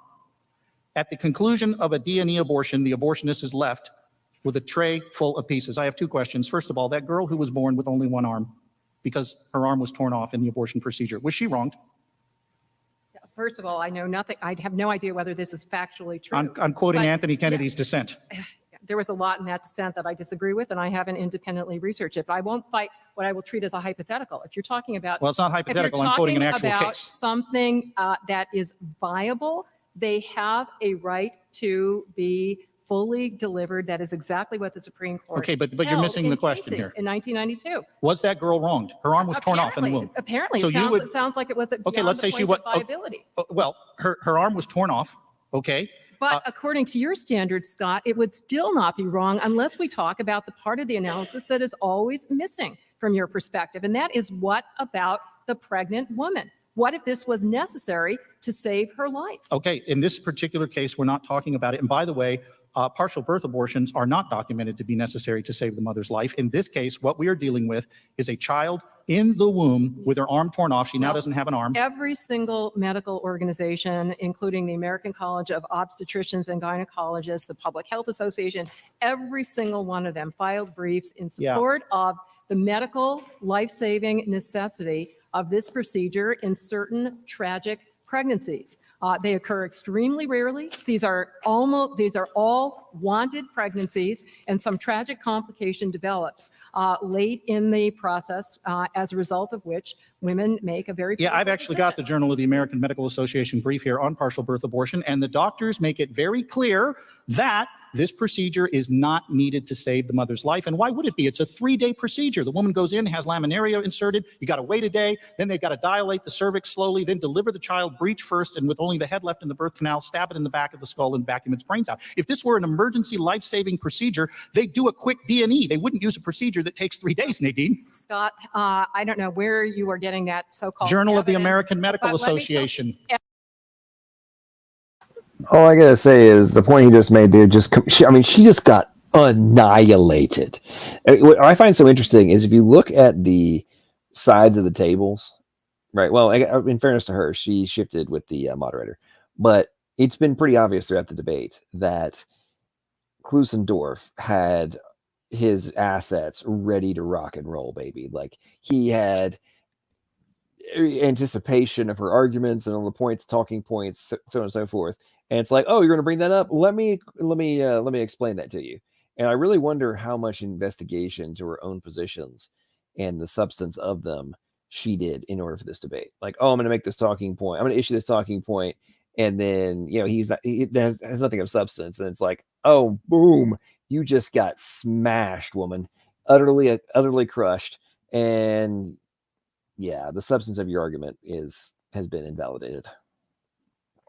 Every single medical organization, all of you, you've got your phones, you look it up. Don't take my word for it. What they said was they came out in favor of the procedure remaining legal. They did not present evidence it was medically necessary. Because there are certain cases in which it is medically necessary, and that option should therefore cannot morally and ethically be removed from doctors and women in those tragic situations when it is necessary. Well, it simply says here that the panel could not come up with that. He also had what is absolutely indisputably bad science when he said in that same opinion that women are depressed and regret having had abortion. I haven't argued that He was going tonight. to do us a favor by Well, saying, I'm going to protect you poor little women. Justice who think you Kennedy need it, quoted an and then you live abortionist. to regret it. Well, first of all, and the scientific and medical evidence is absolutely So- clear that that is a myth, that Okay. most women who have abortions are relieved. I'm not even if they're disputing sick. that tonight. I'm not even going there I'm just because the saying his- morality his- of abortion his doesn't hinge on his how women feel about representation it. of the medical evidence is not credible. Well, he was Okay, quoting an I'm going to abortionist. jump in. All right. I'm gonna Do I jump get one in more right there. question? You can say, well, we Okay. don't have time for one more. Well, I only got question. one. Do I get one more? Can we add a little on here? Unfortunately, we can't because Okay. we extended time. But what we do want to do is give opportunity for this audience, this wonderful audience, to be able to give, to present their questions. Again, let's give Nadine and Scott a big hand, if we could.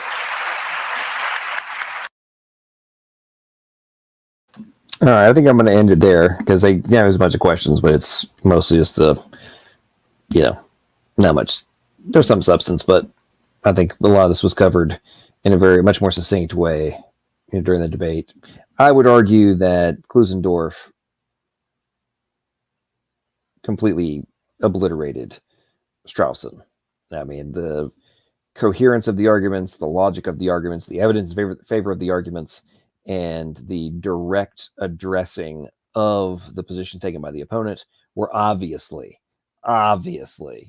in favor of Klusendorf in this debate. I mean, I felt like it was a pro versus, a little leaguer in terms of the quality and experience, the eloquence. I mean, just not even in the same stratosphere. I'm honestly surprised that she was willing to take on this debate. If she did any kind of research, you would think she'd be like, wow, I better come, guns blazing and have everything that's needed to be able to take this guy on. But I don't know. We'll see. Okay. So let's do I'll do a short open mic if anybody wants to join. Otherwise, we'll call it night and I'll actually get some good sleep. So if anyone wants to join, the link's about to go in side chat. There we go. All right, there it is. If anyone wants to hop in and talk for a few minutes, share your thoughts about what we just watched. While people are deciding, let's see how the poll went down. So for those who are just listening right now, the poll question was, what street interview topic should I do first? And the three options were, does God exist, pro-life or pro-choice, created or evolved. And it looks like a pretty hands down 50% went for does God exist, 30% for pro-life or pro-choice, 20% went for created or evolved. Well, folks, I guess the first one I got to do is going to be does God exist? I mean, that's it. I guess we will do that. It's 44 votes. So 22 of you went for does God exist? I guess that'll have to be the one we will go for. So when my signage arrives, I shall take an A-frame and head on down to a very heavily populated area of tourists and people from all over the country. It should be interesting to get a nice sample of opinions from the 50 states of America and have those good conversations. But let's see. Oh, got some folks joining. Let's see. It'll be interesting to hear people's conversations. So we got Dan, Andrew, and Kevin have all joined. What's going on, guys? How y'all doing? Welcome to the stream. What did y'all, Dan, you were first, man. What did you think about the debate we just reviewed? That was fabulous. I really enjoyed it.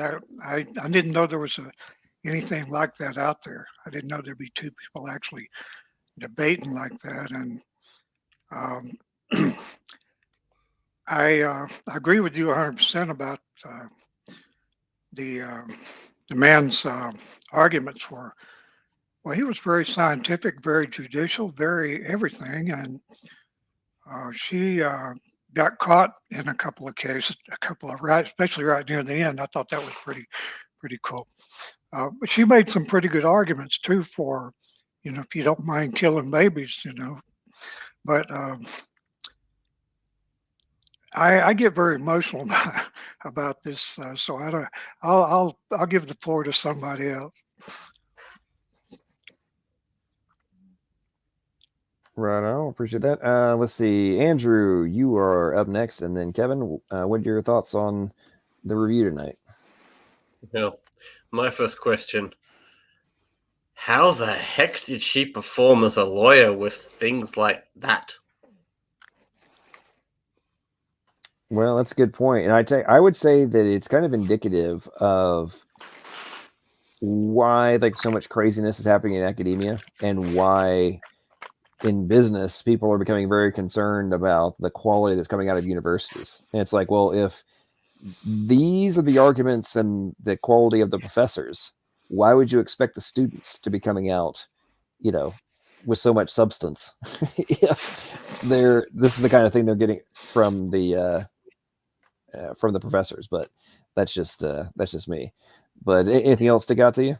Well, see, my dad was a lawyer. There is no way he would have approved of that performance, even in a courtroom, and he would have done a much better job.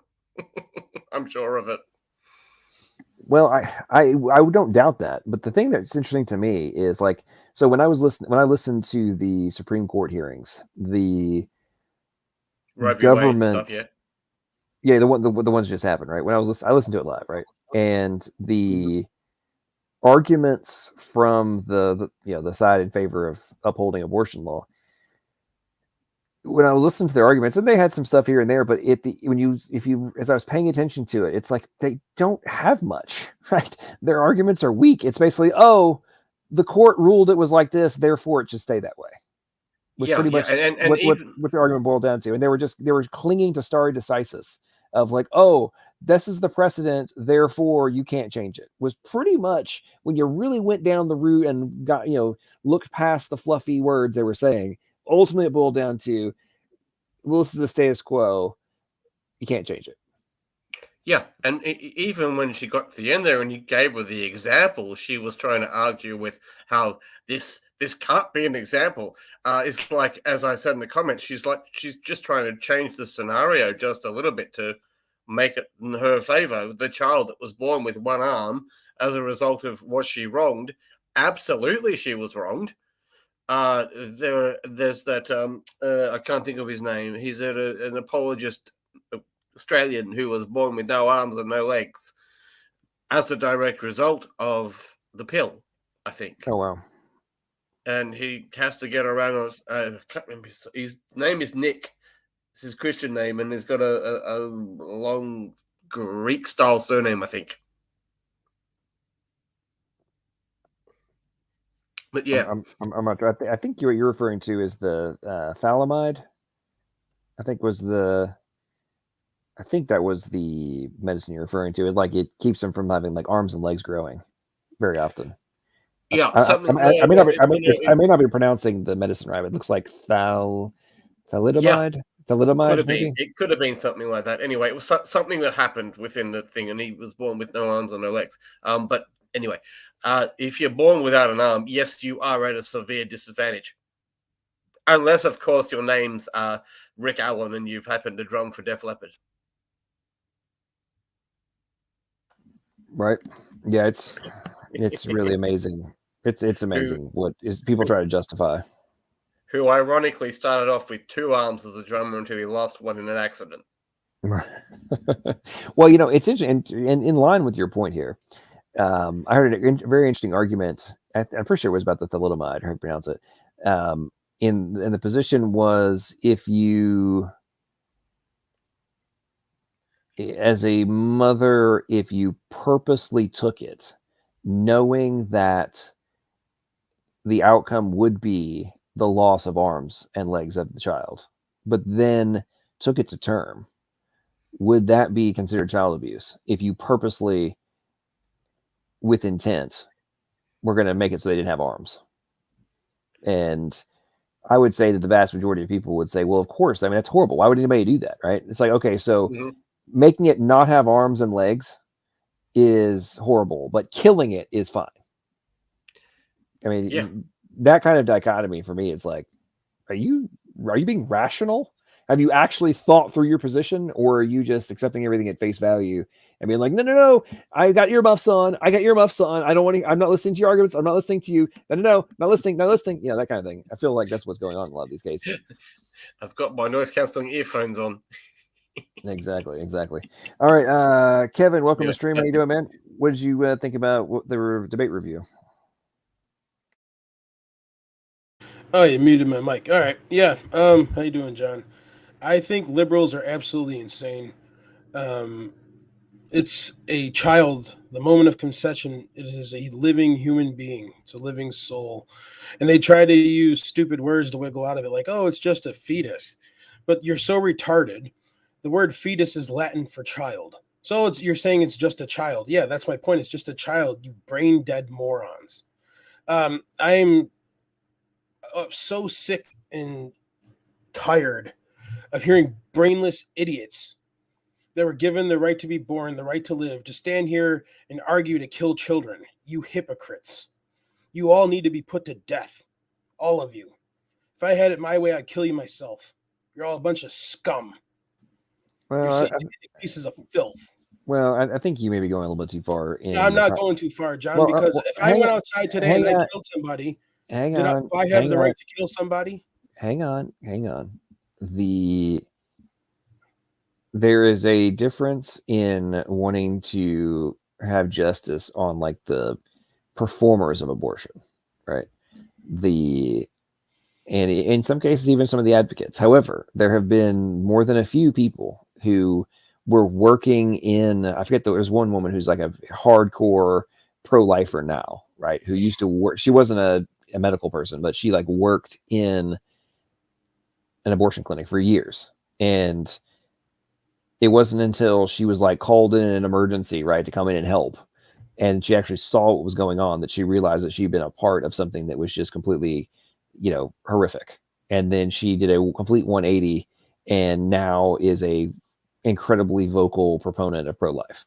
Okay, So well, good. I'm glad she repented, but so hang on. So the point is that there's multiple generations of kids who are now adults who have been brainwashed from the time they were little that this is correct, it's morally justified, etc., etc. We're also dealing with people who have been brainwashed since they were children in the whole premise of evolutionary theory. They were just animals.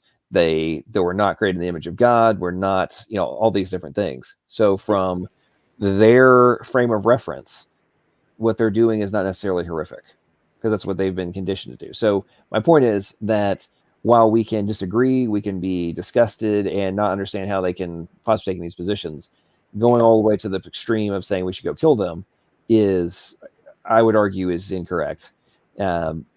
Now you can apply it to the folks, to the doctors that run around performing these abortions and sitting there saying that they love what they do. Now, I'm not calling for their. In no way, shape, form, or fashion am I saying we should go assassinate them. However, if they were being I'm not either. prosecuted, I would be fine with going for extreme punishment. Yeah. But we just need to make sure there's a clear delineation to everybody. Like, hey, you're not calling for this. I'm not. No, I'm not it calling needs to for be. vigilante justice or anything. I'm saying that these people that perform abortions and the women that go in there knowing what they're doing, they should both be arrested, tried, and if found guilty, they should be put to death.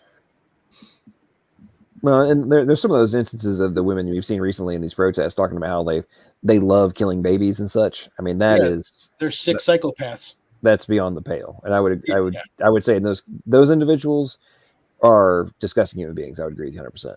Oh yeah. Alosha, what's up, man? Welcome to the stream. How you doing? What did you think about? Thank you for your great questions, by the way, earlier, or points. It was very interesting stuff. What did you think about the debate? Yeah, it's another odd thing. It's like the evolution debate. It's my wife's a copy editor, and she just did works for the mainstream press, and just did a medical ethics textbook, and it does not look like what that attorney was saying. The female attorney was saying is anywhere in the ballpark of what the mainstream realizes is the issue here. And I think they've realized that there's no wiggle room on this. You can't do this. There's anyway, it ends up being, Southern slaveholders arguing for states' rights. Well, it's consent. Well, consent to do what? privacy to do what? And I think we're probably running out of road on this. And, Europe has figured this out at least, 15 weeks. And I don't know, just seem tone deaf. Her position.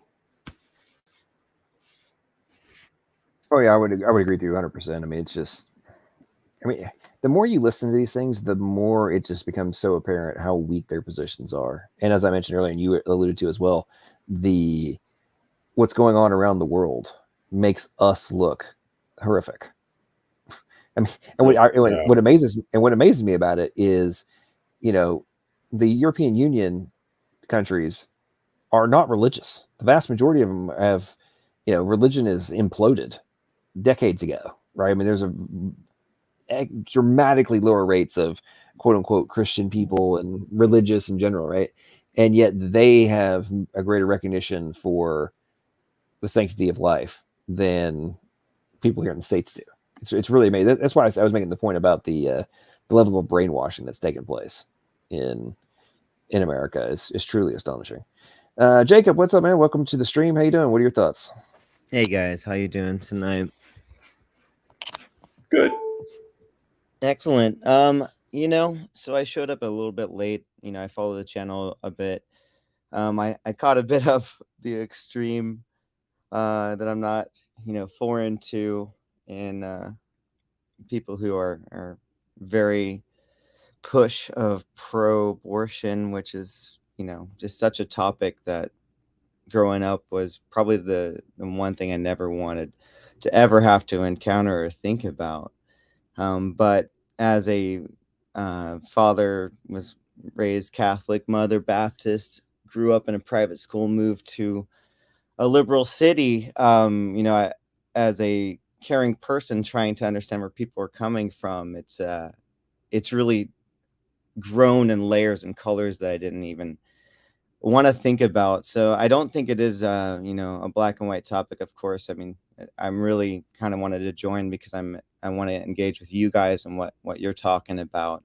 I've been around people who don't have a morality or a compass necessarily, that they have a reason why something is wrong. They don't necessarily believe in God. Maybe they think they do, but they don't have a relationship with Jesus. And they think there's better choices, early abortions versus late abortions. And at least I can get behind that. It's a little bit, not black and white. It's not, easy thing for me to talk about, but I think about suffering, and, that's just touching on the iceberg right now. I appreciate being here with you guys. You guys are deep thinkers, and, I stay up late thinking myself. And so just kind of like being here with you guys. I'll get on you guys' level here and warm up to this whole difficult topic. Oh, I appreciate you coming on, man.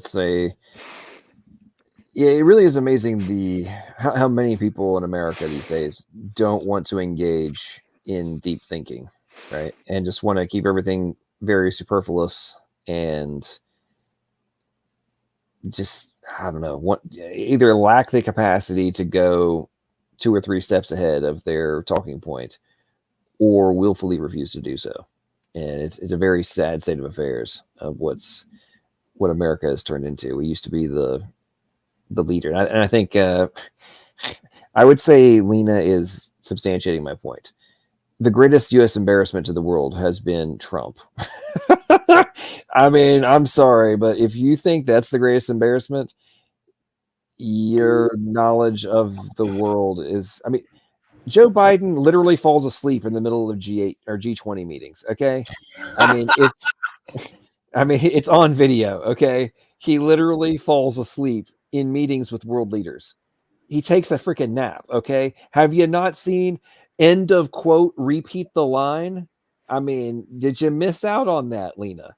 Do you pay attention to current events? I'm guessing no, but it's beyond the pale. I think Dan, were you about to say something a minute ago when I went on my rant? Man. What something that really impressed me a long time ago. I think it was Sarah Palin's when they were when around the time that I don't remember exactly when, but she was with her children on stage, and I don't know who else was on there with her. But she had her Down syndrome child with her, and she was holding it, and just it was just a child to her. And then her daughters held it and passed, sort of back and forth. And the media was sort of mocking her. So what is wrong with these people? Are they, what are they? I couldn't believe it. I thought it was beautiful. Well, a while back, I stumbled across a video. It was about a manager of Clemson football. I think he was equipment locker manager for 7 years. And he was,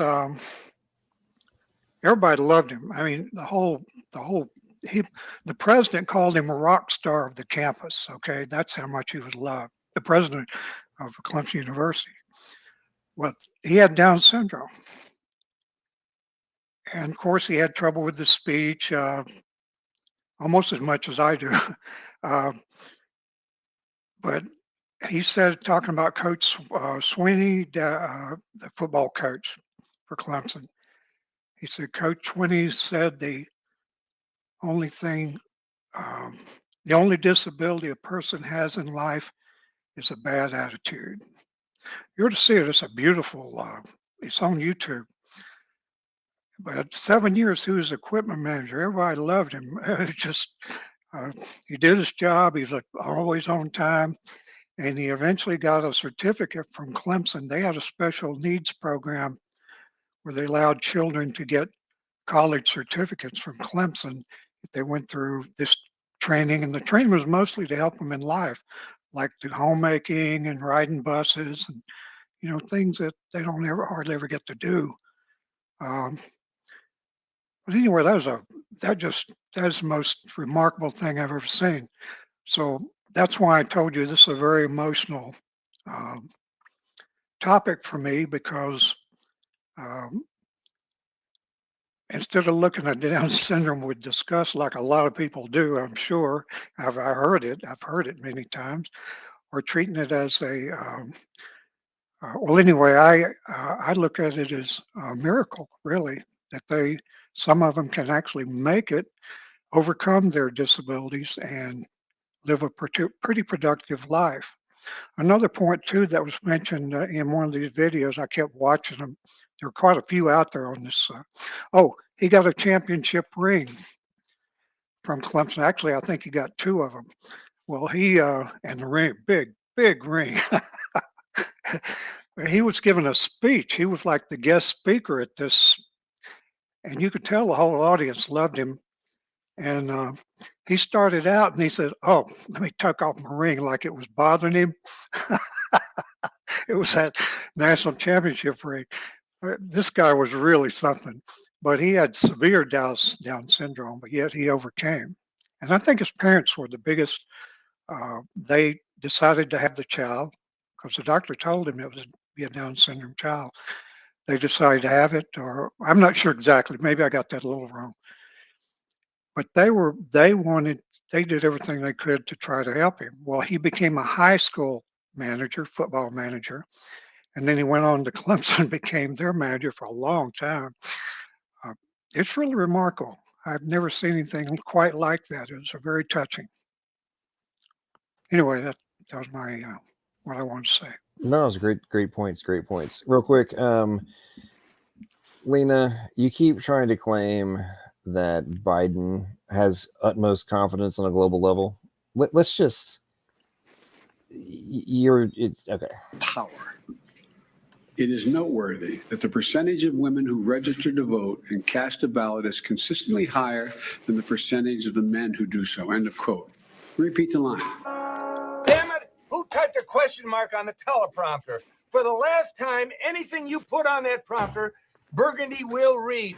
Women are not without electoral and or political, or maybe precise, not and or political power.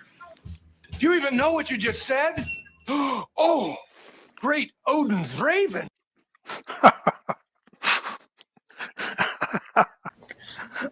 Yeah.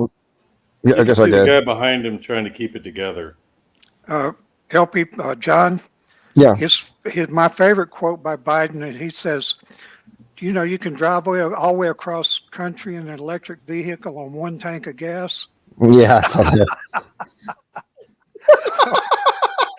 I saw that Yeah. on Ken Hovind played it one night. Unbelievable. Yeah. Let's Maybe just you're in that era. let's make fun of Biden real quick, Sorry. just because there's too much to work with. So how about Biden asleep at the G20? Oh yeah, How about that? Let's do that. Let's do that. It's my first G summit, and you'll never guess who I'm sitting next to. Freaking sleepy Joe Biden. Yeah. Bless him. He's trying his hardest to stay awake, but he's really living up to that nickname. You can even hear the whistling from his snoring. And I'm pretty sure that he crapped his pants earlier too. Oh, for fuck's sake, Father up in heaven. I'd be too embarrassed to have him as a leader. Not to mention, I'm scared for the country as well. I mean, I know it takes all kinds, but you should have heard the things he was saying. He's batshit crazy. Even I want to tell him don't catch yourself on. Oh, wait. Yeah, here we go. I think they're finally sending an intern over to wake him. Sir, terribly sorry to wake you, sir, but it is no longer nap time, and not trying to be mean, but I need you to pay attention when I say wake the F up. Do you want me to get you one of your big boy pills? No. Okay, well, tighten up. Remember, approval ratings, approval ratings, approval ratings. Now, I'm not laughing at the fact he's sleeping because I'm old and I fall asleep every now and then. But that monologue was really funny. Yeah, but Dan, you're not president of the United States. So if you decide to take a nap, you can take a nap. You know, Hey, if I was president of the United States, I'd take a nap anytime I felt like it. I'm just kidding. which he does. Ironically, sorry.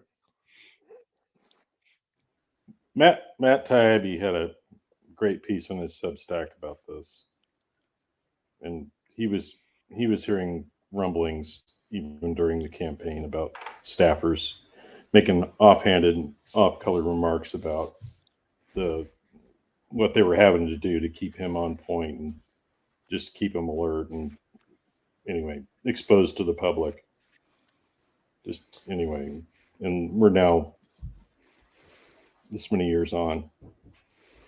Yeah, I saw something about that, another story about that a couple days ago, and basically they were all like freaking out every time he goes on camera. They're in like full scale panic mode of like, please don't implode, please don't implode. I mean, all the guys. Hang on, well, you guys talk. I'm gonna try and find the video of where the freaking Easter Bunny come and like tells him to stop talking. Oh yes, no. That's great. I'm gonna find that real quick. You guys go talk. I'm gonna find it. So John, when are you gonna start doing your street apologetics? I think he's gone. I think he's looking for things. He did he's gone another. looking for a clip. He's gone He did for a clip another. of when the Easter Bunny had to go over and wake Biden up and take him away from what he was doing. If you remember that, He was in it. He was in Israel today, and it was just a slip. But we have to remember the honor of the Holocaust, or the horror of the Holocaust. And yeah, anyway, it was the just Holocaust. Yeah, it was just horrible. It was just horrible. But that was the first gaffe. Did you hear the first gaffe that he made at the beginning of that speech when he was trying to say the city or whatever it was? Yes. Yeah, he was. I always think it's like this is either Obama's third term or Hillary's first. All right, when the title of a video is Easter Bunny rescues a confused Joe Biden after he wanders off, I mean, you can't make it up, folks. This is what we're dealing with. Let's go. Let's play this. This is too good. Pakistan should not, and Afghanistan should be. Oh, the Easter Bunny, Mr. President.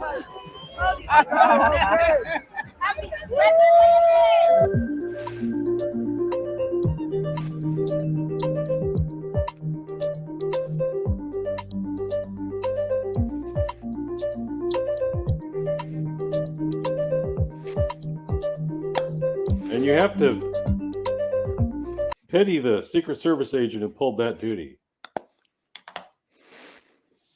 I know it's so bad. Yeah, It's yeah. so bad. Somebody was asking me a question while I was All looking for that. What praises was to Sky News. I don't know if you guys are checking the private chat, but I threw a link in there if you need another video. Oh man, yes, I'm pulling it up. I'll play that one. That I watched that when I have it. That was I cracked up so hard. I mean, it's just too good. Let me get this. What's amazing is that the left thinks that they got so much over making fun of Trump, and it's like, Oh yeah. you guys had to dramatically take things out of context to make fun of Trump, and there is no, you can't, like this kind of stuff with Biden, you can't make this up. I mean, it's so epic. You couldn't even make this up. Comedy writers would not be able to make things like have stuff that's good. It's truly astonishing. Okay, let's have up Penelope.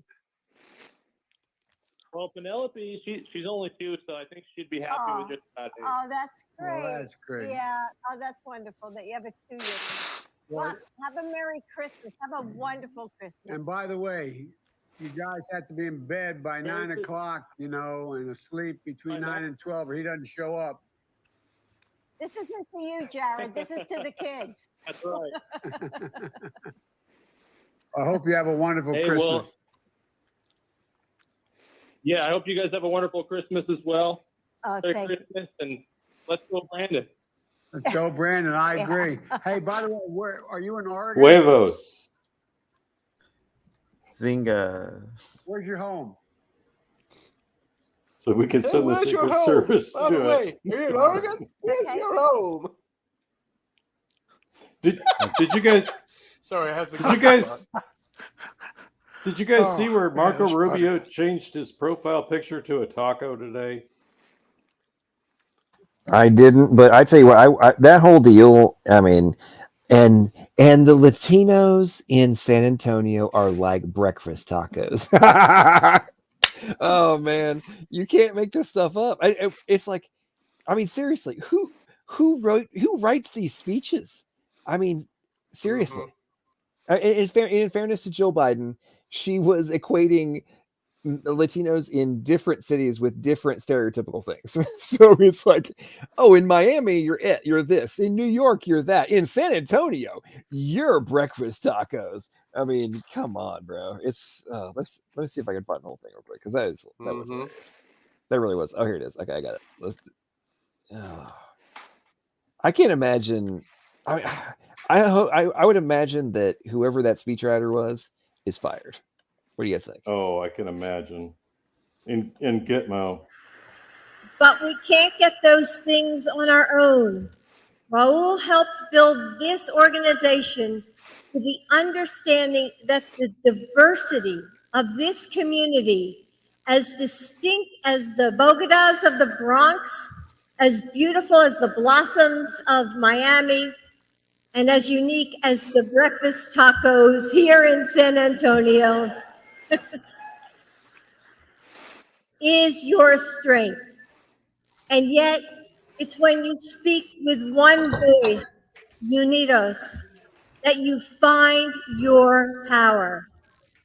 Thanks to the hard work of you and advocates across the country, we have torn down so many barriers that kept Latinos out of our seats of power.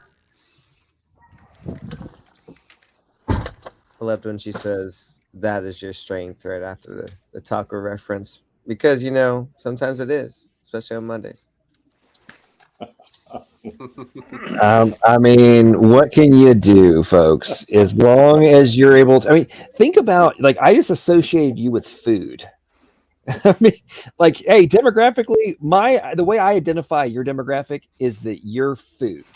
You're a breakfast taco. Hey, that's human, man. We all gotta eat. Hang on. So does that make Joe Biden ice cream?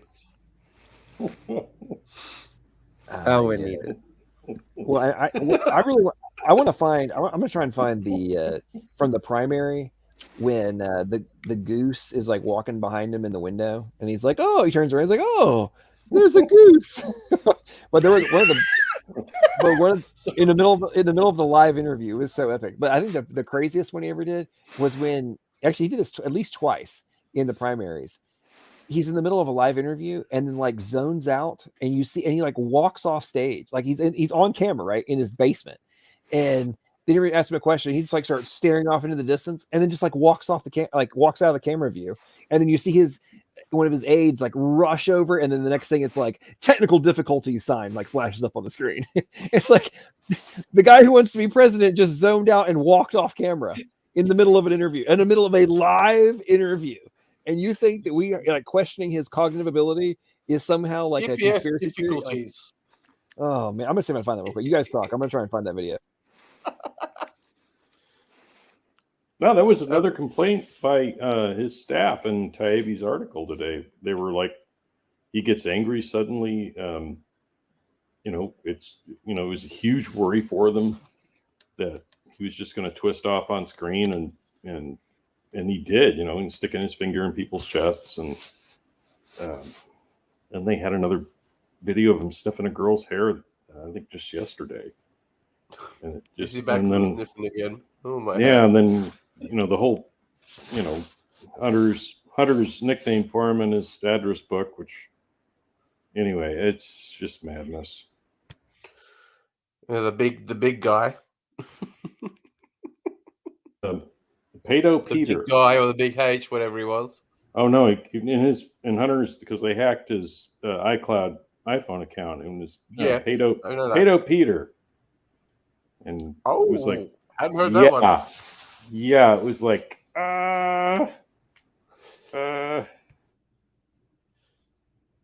He owes me $5.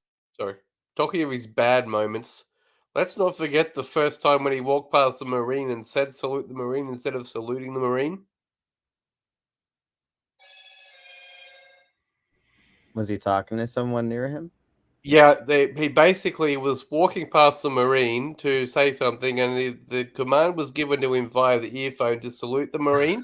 And he said But he said, as he walked past the Marine, salute the Marine. Salute the Marine. Wow. He mumbled it under his breath and didn't even bother looking and just walked past the Marine. You're supposed to salute him? So they're no longer puppets, they're surrogates at this point. Yeah, it Full really robots. makes you wonder. Okay, so I haven't been able to find the one I was originally thinking about, but this one is where he falls asleep talking with Hillary, which I can't really blame him. So I mean, Hillary is kind of boring, but still, live stream falls asleep. Of those people on the front lines. 80% of all healthcare workers in America are women. And 1 out of 3 jobs held by women in our country has been classified as essential. So this is an issue that There he goes, dozing off. Young and old, every kind of background from every walk of life. But it is having Oh Lord. impact on the front lines, on women working, on women caring for others, on women holding down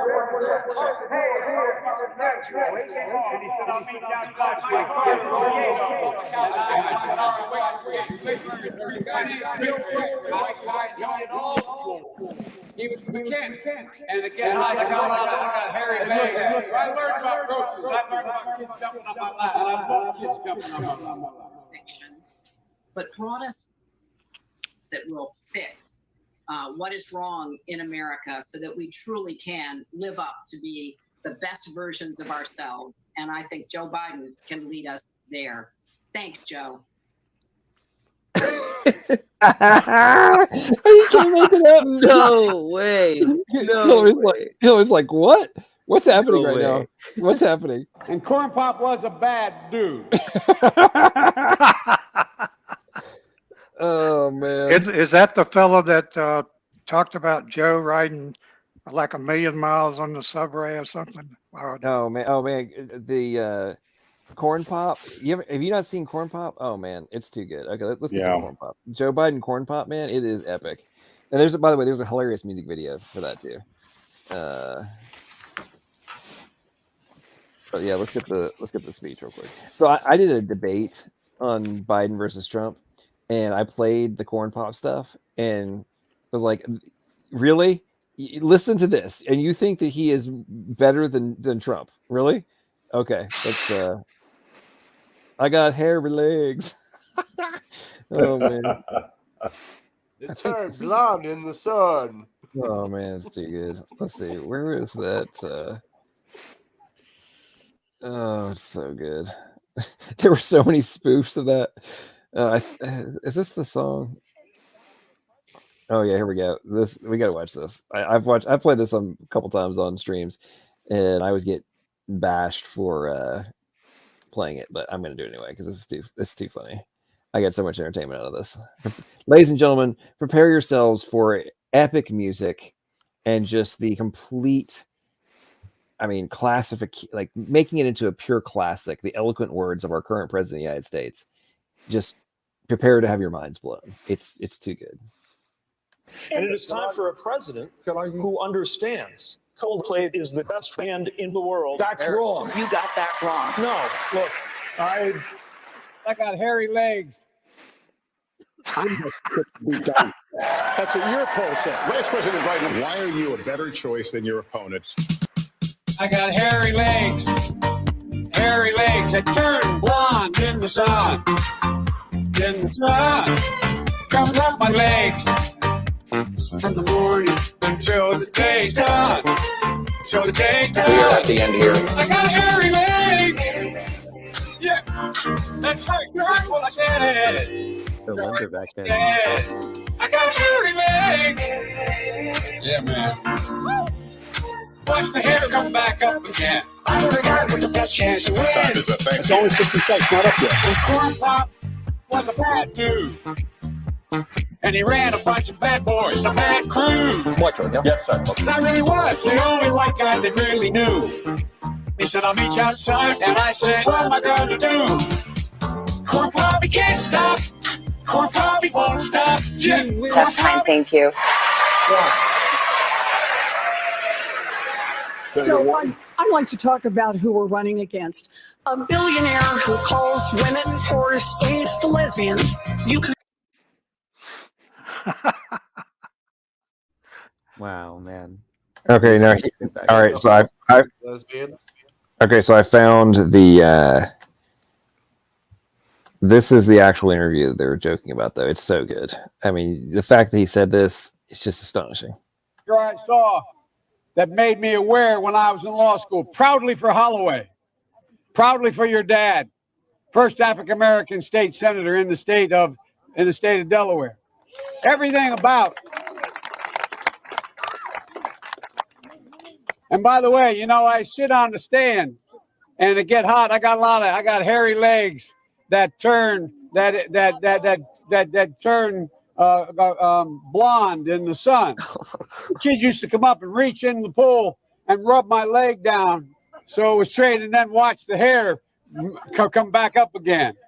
They look at it. So I learned about roaches. I learned about kids jumping on my lap. And I've loved kids jumping on my lap. And I tell you what, the men, they're now all men, the guys I work with down here, and they're all guys at the time. They're all good men. Most of them made an awful lot of themselves. And Earl Larkin had a rough time. And some of you knew Earl. I came back as a public defender. Oh my God. What you just said is one of the most insanely idiotic things I have ever heard. At no point in your rambling, incoherent response were you even close to anything that could be considered a rational thought. Everyone in this room is now dumber for having listened to it. I award you no points, and may God have mercy on your soul.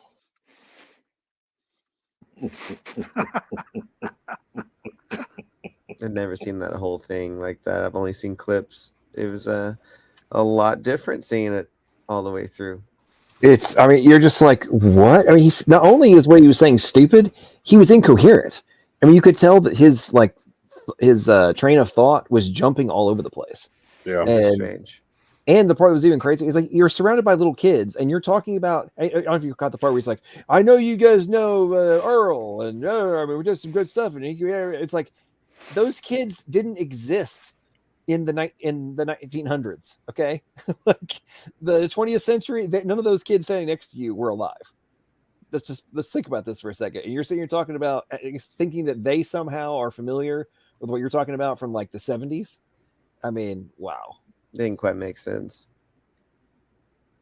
And the fact his like jump over to, oh yeah, they used to run their hand up my leg because I had a hairy leg, and the hair turned blonde in the sun. I mean, like maybe that's a grandpa Why thing would to you say this? Why would you say this? Oh, you know, the simple days whenever he was just delusional by the pool. I don't know. Well, it's okay. pretty strange. Here's something else that people, I think the average American's unaware of. Joe Biden has had two, not one, he's had two brain hemorrhages. The first one I think was 1987, then he had another one in the mid 90s, I think, or it was early 2000s. I forget. Anyway, he's had brain damage on two different occasions, right? And it's obvious what's happening to him. Like I mean, he was fine. I mean, there's such a dramatic change that's happened to him just from the time he was VP under Obama to now. You can see it. It's obvious. It's clear. It's clear. Now, he was a creeper and a piece of crap then, but now he's a creeping piece of crap who is also going senile and somehow is the president of the United States. I mean, it's like if there was ever a better puppet to put into office, if you're an oligarchy, like behind the scenes oligarchy, it would be Joe Biden. Like, who could be better? We know he's evil. You have his family isn't going to say anything because they've got them blackmailed. And he's actually on board with the stuff, even though he's not coherent. He's on board with the objective. I mean, that's the perfect puppet, right?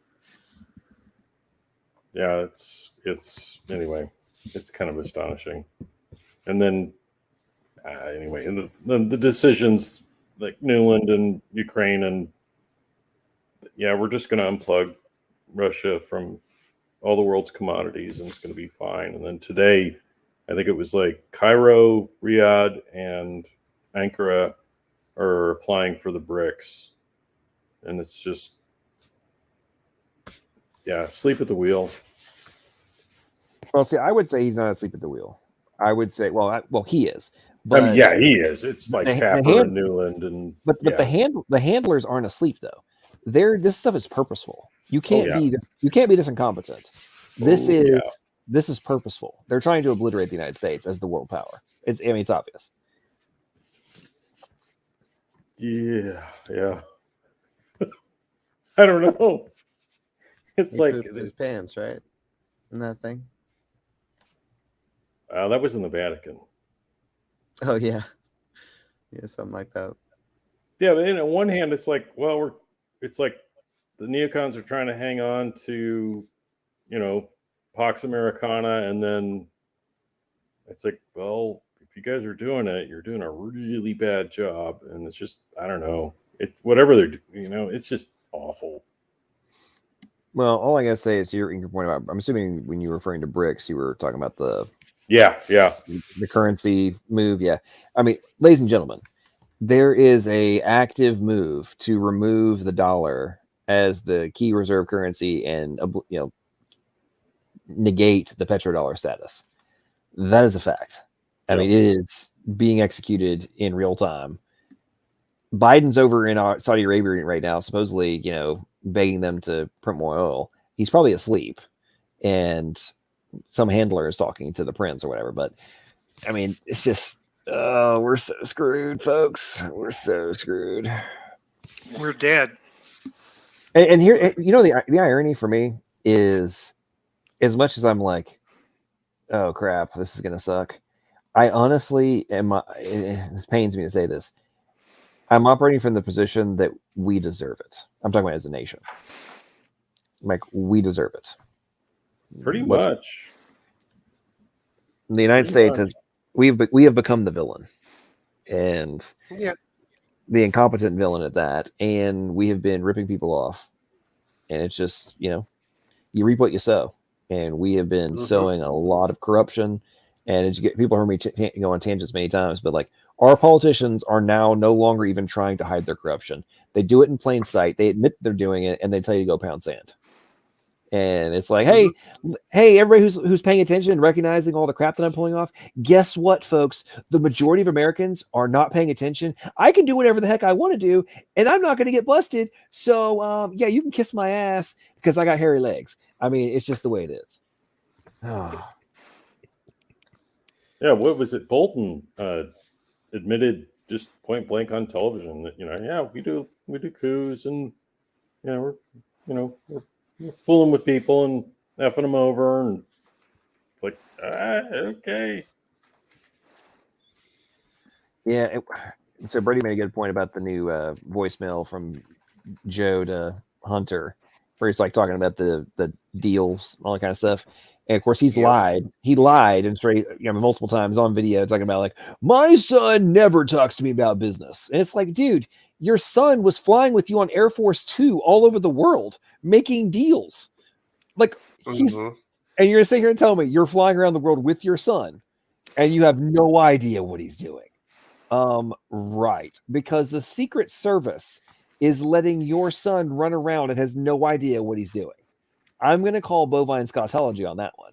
And obviously we now have the proof of it. But I'll tell you what, anybody who has questions about this, you need to go read The Laptop from Hell, which is all about what was found on his laptop and what was publicly available in September of 2020. And was suppressed. Yeah, and then he stood there at the debates and said it was Russian disinformation. Yep. And then, of course, now they got another 450 gigabytes of information. They just got retrieved from the iPhone. Yeah. I'll tell you what, did you? I saw a compilation of some of the videos they just released. The one where he's like buck naked, swinging his gun around. Oh, yeah. In what? Where? Remember some of the other videos of him talking? I'm like, you have to be mentally unstable and an idiot and arrogant as all get out to videotape yourself doing all this stuff. And weighing rocked up cocaine, and just like, what are you doing? Who's taking the pictures? Who's got the camera? Well, a lot of those videos, he's videotaping himself. Yeah. It's him. He's doing it himself. I mean, why? Why would you do that? It makes no sense unless you're super arrogant and you think, "Oh, my dad is super powerful, and we've got the DOJ in our back pocket, and have nothing really to worry about. I can do whatever I want. I can violate laws out the wazoo." The whole saying of like, whatever the left accuses you of doing is what they're doing. It's the projection. And confession through projection. Yeah. Yep. And think about with Trump. Right. Oh, the emoluments clause. Oh, he's getting bought and paid for by letting politicians stay in his hotel in D.C. Therefore, they're bribing him. It's like, yeah, that's bribery. Okay, sure.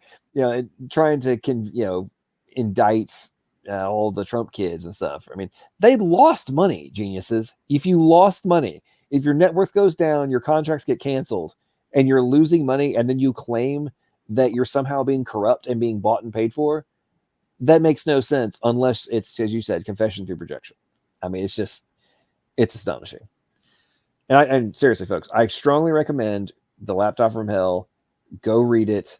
Get the audio. I got the audiobook version. It was a fascinating listen. I'll tell you that much. It was like I was reading listening to an insane epic story, like a fiction novel, except it was real. Yeah. Hunter did so much coke and was banging so many whores at I have brain freeze in the name, but this hotel in LA is known for being the spot where famous people go and have insane drug benders and all that stuff. He's banned from the place that all the famous people go to do all the crazy stuff. He got banned. I mean, think about that for a second, folks. You get banned from the place everybody goes to do the things they're not supposed to talk about. You have to be on a whole nother level, Yeah. And then back that Matt Taibbi article, they were trying to get Trump removed from the 25th Amendment, and the doctors that were more than happy to talk to the press, and Taibbi contacted them, and they wouldn't even talk to him on background. on Biden, and I think there was a segue and all that Russiagate madness where well, he's incompetent and we got to get rid of him. Health reasons. He slipped on a incline coming off of a whatever. It's just no comparison. Okay, so Dan just shared this. Is pretty funny. Okay. Oh man. Okay, here we go.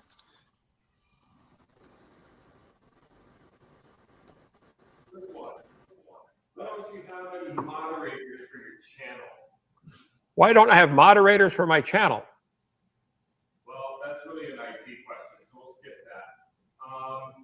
What do I need one for? This one comes in from Brett Key. He says, Ket always has the best shirts. Okay. And had a giant... Okay. I nearly wet my pants. Oh.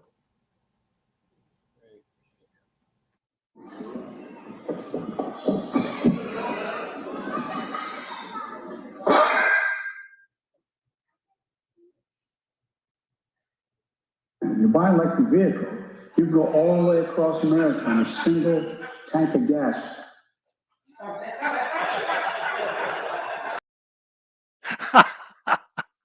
That's really funny. I sent it to all my friends, and every one of them wrote back and said, "That's the funniest thing I ever saw." Yeah, go electric vehicle, cross the tank from it. Oh, it's so bad. Okay, I think I saw a super chat here. Where'd that go? By the way, John, I added that title, "The School of Too Many Hard Knocks." Oh, nice.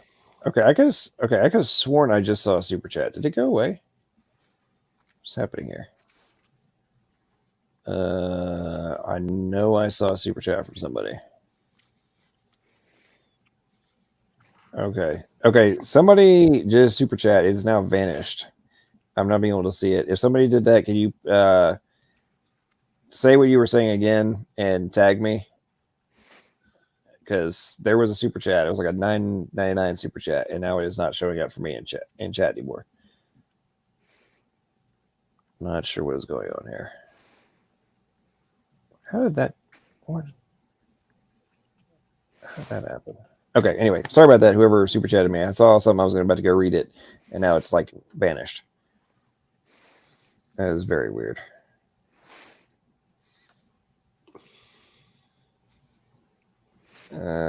Would you send me Jacob's laptop from? Yes. Yep, that's the book I'm talking about. Awesome. That's the free audio book. I can put it in the other chat if other people are interested. 7 hours long of a wild ride, it sounds like. And just I put my question there. My bad. Here we go. I'll put it here. Laptop from. I'll put the link in chat right now. Laptop from hell. Written by an Australian journalist too.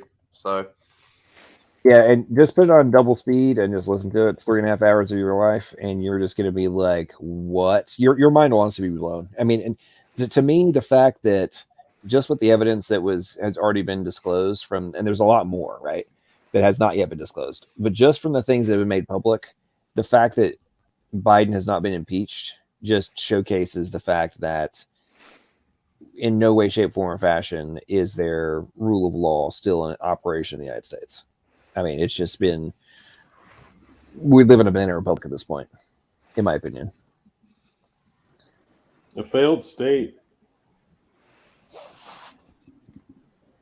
Well, I had 2 other laptops too. Hey, Gregory, you're breaking up there. Say that again. Last I heard, Hunter's lost 2 other laptops as well. Oh, Hunter's lost other laptops. Yeah, I mean, he's lost a bunch of stuff. There's no telling what kind of. And speaking of his kids losing stuff, his daughter somehow left her personal diary at a recovery house, and it talks about how she thinks that her sex addiction and other stuff is a result of showers with her father when she was a little girl. I mean, yeah, James. Yeah. And then the FBI goes and raids Project Veritas. Yeah, like James O'Keefe got it. Yeah. Yep, and they claimed that. I tell you what, that case is going to be interesting because the Project Veritas tried to give it to the FBI on multiple occasions, and then the FBI raids them, and they're arrested and charged under. And the justification was, or the charges that have been brought forth, have been supposedly they were trying to, or they had like stolen material. And it's like, well, number one, it wasn't stolen; it was given. They bought it. Number two, it was left by whatever the Biden girl's daughter's name is, and claimed by somebody else, and they attempted to turn it into the police. So it's like, how can you claim that I'm trying to like hold on to stolen material when I try to give it to you to the cops and you won't take it from me, and then you're going to arrest me for having stolen material? That makes no sense unless you're just operating from we control the DOJ. What are you going to do about it? What's up, Brady? Welcome to the stream. Brady, you're saying anything, you're on mute. Oh, my bad. I was getting the laptop from Hill. Oh, nice. It was Supreme Court. I still can't get it because they won't release it. They keep on pushing them forward. I've actually got it ordered to come in, but I haven't heard back anything. They just keep on pushing the release date forward and forward and forward. Well, did you click that link, Andrew? Was it able to? Oh, no. I'm talking about the actual physical copy of the book. When I first heard about it in 2020, I went around looking for it. I went around a couple of bookshops, and I found out that they just keep on pushing it back. The last time I looked, they were pushing it back to June this year, and then it was. I haven't heard anything, so I'm assuming they pushed it back again and again and again. Yep. Probably won't come out until he's no longer in office, or, well, I would wager that if he ends up getting impeached and they want to remove him, magically that book will become very popular. It'll become a bestseller. Actually, it was a bestseller already, but it'll become a New York Times bestseller, and suddenly be talked about on every mainstream media channel. Just like, our minds are just blown at all the things that have been disclosed in this laptop from hell book. I mean, it's just amazing what the evidence that showcases that the Biden administration and the Biden family is just rife with crime. We're like, yeah. So you guys said this was a Russian hoax in 2020, and now you're claiming that it's evidence that he's corrupt. I mean, that's going to happen if they decide to remove him. Yeah, well, Sky News got it on pretty much when she released it. Sky News got it straight on, and they had several interviews with the writer of it. Oh, I'll tell you what, Sky News, Australian Sky News is epic. There are so many hilarious. Listening to I forget the guy's name. He's like, he's playing in the 60s. He has some of the best rants on Joe Biden's senility. Andrew Bolt or Alan Jones? One of them. I think it's Alan Jones left, so he's not there anymore. Okay. Trying to think, because there's a lot of those anchors that I can think of off the top of my head, but Andrew Bolt's the oldest one that's still there. Let's see. Let me see if I can find some of them. There's Chris Kenny. There's Conrad.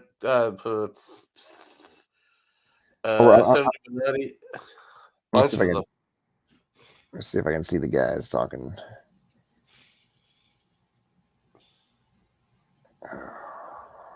No, I'll try to find them. You Aussies don't pull your punches.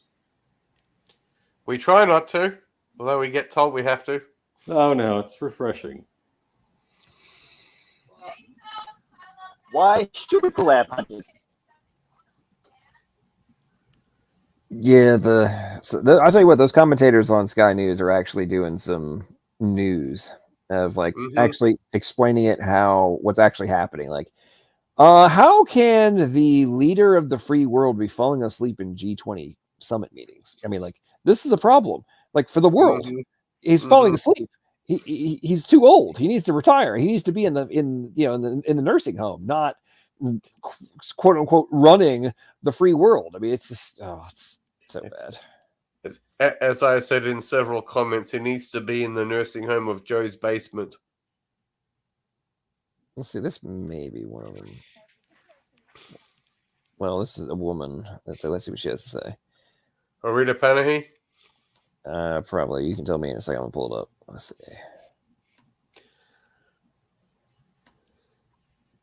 Oh no, Peter Credlin.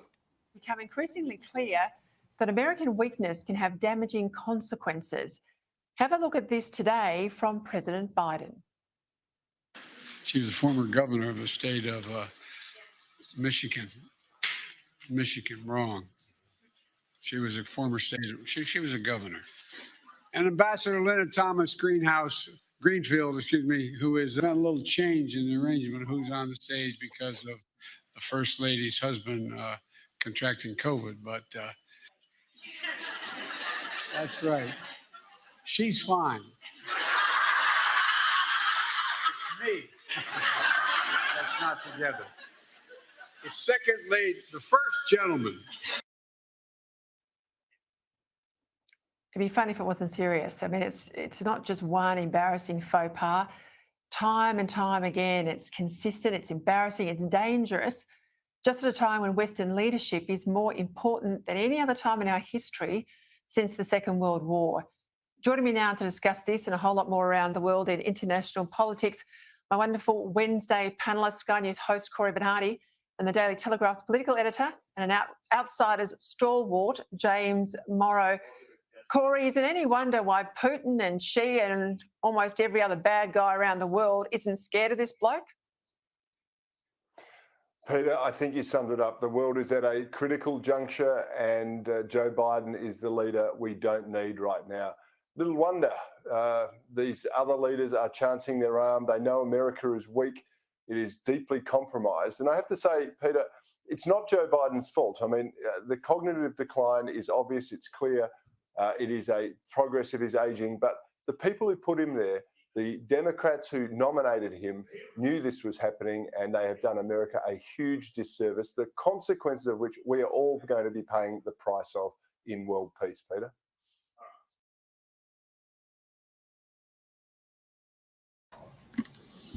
It's so bad. And that's why I was cracking up earlier when Lena was saying that, you know, Biden's making us look better on the world stage and the rest of the world has greater respect for us now than under Trump. Like, no. I'm sorry. I have to disagree with that one. There is just no way, shape, form, or fashion that is true in reality. You're never going to convince me that the dude who falls down going up the freaking stairs to Air Force One, who wears diapers and has pooped his pants while visiting the Pope, is having great respect on the global stage. I mean, come on. Yeah, it's pretty bad. John, I think a lot of those world leaders know he's not leading our country. There's somebody pulling the strings. Or at least that's what I believe. I just can't imagine he makes any decision on his own. Yeah, that's probably, I would imagine. They, Tapper and Newland and everybody else in the, Yeah, it's funny. He can't make, I'm sorry. I decided to Google it because I figured the fact checkers would say that Biden didn't poop his pants, and sure enough, Snopes, did Biden poop his pants in Rome? False. It's like, if Snopes said it's false, that definitely means it's true. I mean, absolutely. Those guys have gotten busted so many times for lying in their quote unquote fact checking. I mean, they're bought and paid for by the Democrats. Mm-hmm. Whoa.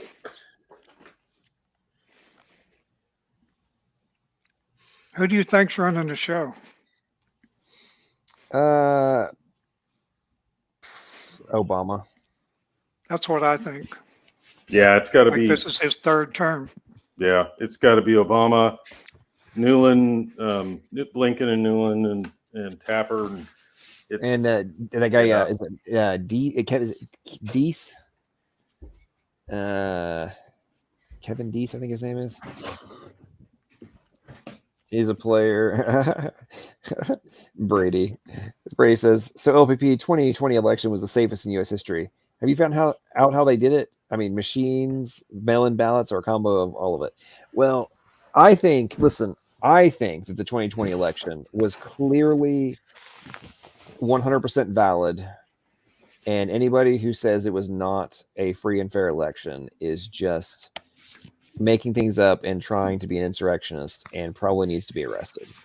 I mean, if you're not in favor of mail-in ballots and drop boxes where people can come and drop off 300 at a time, if you're not in favor of that, then you do not believe in democracy. So that's my position. Well, and then it's and when he can stand up at that debate and just say, well, that's Russian disinformation. It's like, it's just. All I gotta say is if you have seen 2,000 Mules and don't at a minimum think that there is reasonable evidence to at a minimum have questions and justify investigation. Yeah, then and that's I would say at that point. And they're starting to whittle away at that. Wasn't there something in Wisconsin just the other day? And of course, Texas. Well, the Supreme Court of I think Wisconsin. Yeah. They ruled the mail-in ballot drop boxes unconstitutional for their state. Yeah, and then there's that whole thing where these states, at Pennsylvania at least, well, it's lock boxes, and they were done outside the rule of law, outside the Constitution.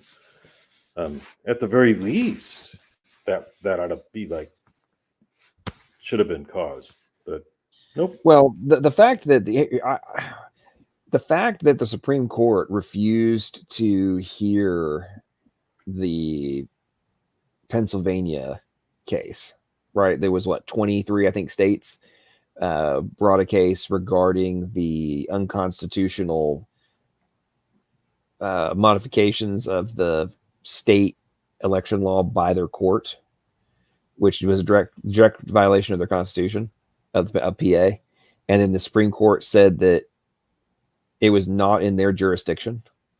And it's like, what? Well, your primary reason for existence is litigation between states. And you're going to sit here and argue that the way that a state is conducting an election of the president of the United States has the other states have no standing to bring that case. I mean, what? That was just, when I read that, I was like, well, Supreme Court's clearly compromised at this point. Or anyway, that blew my confidence in the United States legal system evaporated on that ruling. And it was just, anyway. Yeah, that was bad. That was, you didn't have standing, and it was like this catch-22 thing where, you couldn't be harmed until you got harmed. And, we have to read the bill. We have to pass the bill in order to know what's in it, kind of thing. And it was just the fraud has to happen before you can try to prevent the fraud. Yeah, right? And it was anyway, it was just stunning. Yeah, we're that's why I said we're living in a banana republic right now. I mean, cool, we got Roe v. Wade. That's great, but I mean, does anybody actually think that this coming November there's not going to be at least an attempt to replicate the previous? I don't know. It would seem like it. Have a great night, Ray. Thanks for joining, and appreciate your super chats and support, brother. Get some good sleep. Oh. By the way, here's my leftist trigger.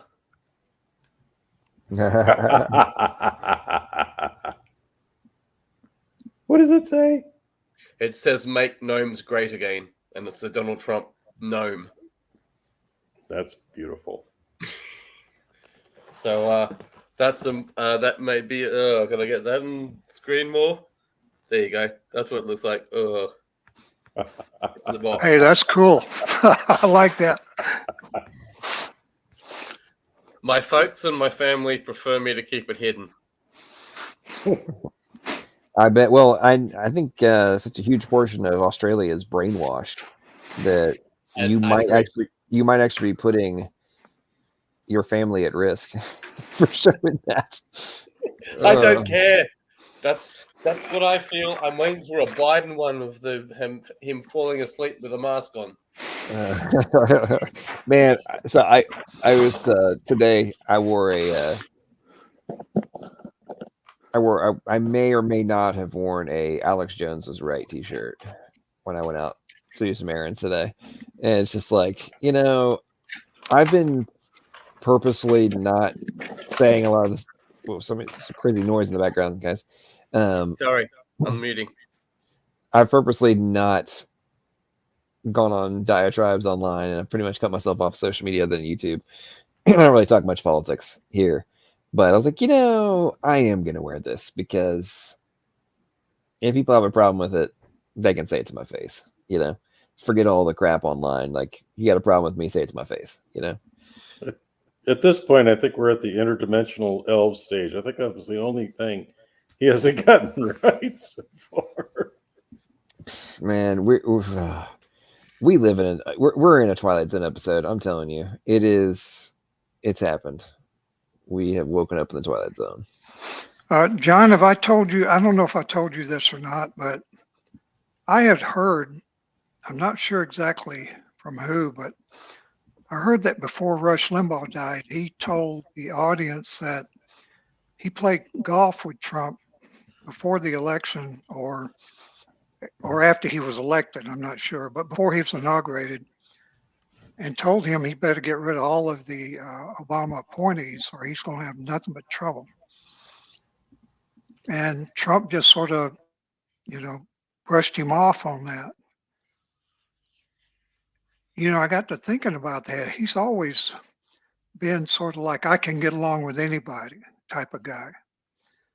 But yet he knew the media was his enemy. He knew the Democrats were his enemy, but I don't know why he thought he could get along with them in office if they pulled all the strings everywhere else. I didn't realize how much Obama had corrupted the military until he put that last guy in. What's his name? That guy committed treason and got away with it. Trump didn't do it. Well, he probably couldn't do anything at that time, but my wife and I have been pondering this for a long time. Why Trump should be a very nice guy, a very smart guy. I mean, the way he ran his campaign was absolutely brilliant. He destroyed every member of the Republican Party that came against him in the primaries. He ran a superb campaign against Hillary. Even Hillary was scared to death. There was a video released that showed her and some of her staff or whatever, where she said, if he wins or something, we're all going to jail. She said that herself, which she should have. Have you heard anything about Rush Limbaugh saying that? I haven't, but I know that a lot of people told him that similar things. I think with Trump, a couple things happened. One, there was some aspects of ego, but and thinking they could overcome them. Two, I think he underestimated just how deep the swamp is. That could be because he was an outsider. He was an outsider. And so, and I also think he didn't anticipate the rhinos, right? Because I would argue that his single biggest miscalculation was, and I understand why he did it, but it was a huge miscalculation on making Jeff Sessions the Attorney General. Yeah, that was a really bad move. He did that strictly as loyalty for Sessions supporting him. He certainly didn't do it because he had any qualifications. Well, he may have had in Alabama. Jeff Sessions theoretically had the qualifications, but he was the first senator to back Trump and everything else. I understand why he did it, but it ended up being a huge miscalculation because him recusing himself in line of the Comey Russiagate investigation. I couldn't believe that. That recusal is what enabled all of that to happen and hamstrung his entire presidency. And I hold Jeff Sessions as one of the biggest scumbags, and I hold him personally responsible for what we're dealing with now, because I think if that hadn't happened, Trump, all the impeachments, I mean, think about how all the stuff Trump had to deal with throughout his presidency. I mean, impeachments and investigations and attempts to indict his children. I mean, just on and on and on. And yeah, and going after his advisors and keeping them pinned down too, and then Flynn, and I mean, that was just like suppressing fire the entire time he was there. And then, not approving his appointments for 18 months and longer. It was just a running gun battle. I think you're absolutely right, John, on the Sessions. Now that I think about it, or that was when it all fell apart. He could probably handle it if Sessions had been loyal to him instead of to the Obama administration leftovers. Sessions should have known they were lying. He was in Senate for a long time. I don't know. Diana, my wife and I, we just could not figure out what in the world is this guy doing. There's another point too that I think is important. They were taking Trump's loyal people like General Flynn and putting them in front of very, very corrupt judges. The one that Flynn was the guy that said Flynn was a traitor. I mean, that's a little bit overreach. He was also on the case of the Stevenson, I believe it was the Stevens from Alaska. He was on that case. Well, guess who his real good friend is? That Attorney General for Obama. What's his name? The one that was Merrick Garland. No. You're talking about Holder. Holder. Well, Flynn's lawyers worked with Holder in a law firm that Holder was in. That's the lawyers they told him to get. Well, I mean, he eventually got rid of him, got a good lawyer, but the judge and Holder also were part of that case of Ted Stevens. And they held him back long enough to where he could lose the election. And then the judge dismissed the case pretty much. The Justice Department lied about it, and they were caught lying about Stevens. Only the little underlings got in trouble. One of them committed suicide, by the way. But, of course, the big guys, Holder and the rest of them, didn't get any trouble. Well, I learned a long time ago that judge and Holder were very tight. So suddenly Flynn not only got two lawyers from Holder's firm, but the judge, the corrupt judge from the Alaska case. Think about that. These people it is so deep, so enmeshed. Everybody knows everybody else, and everybody protects everybody else. And that's what Trump was against. Yeah, but I think he may have had. I think you're right. I think he may have had a chance if William Barr. William Barr was even worse.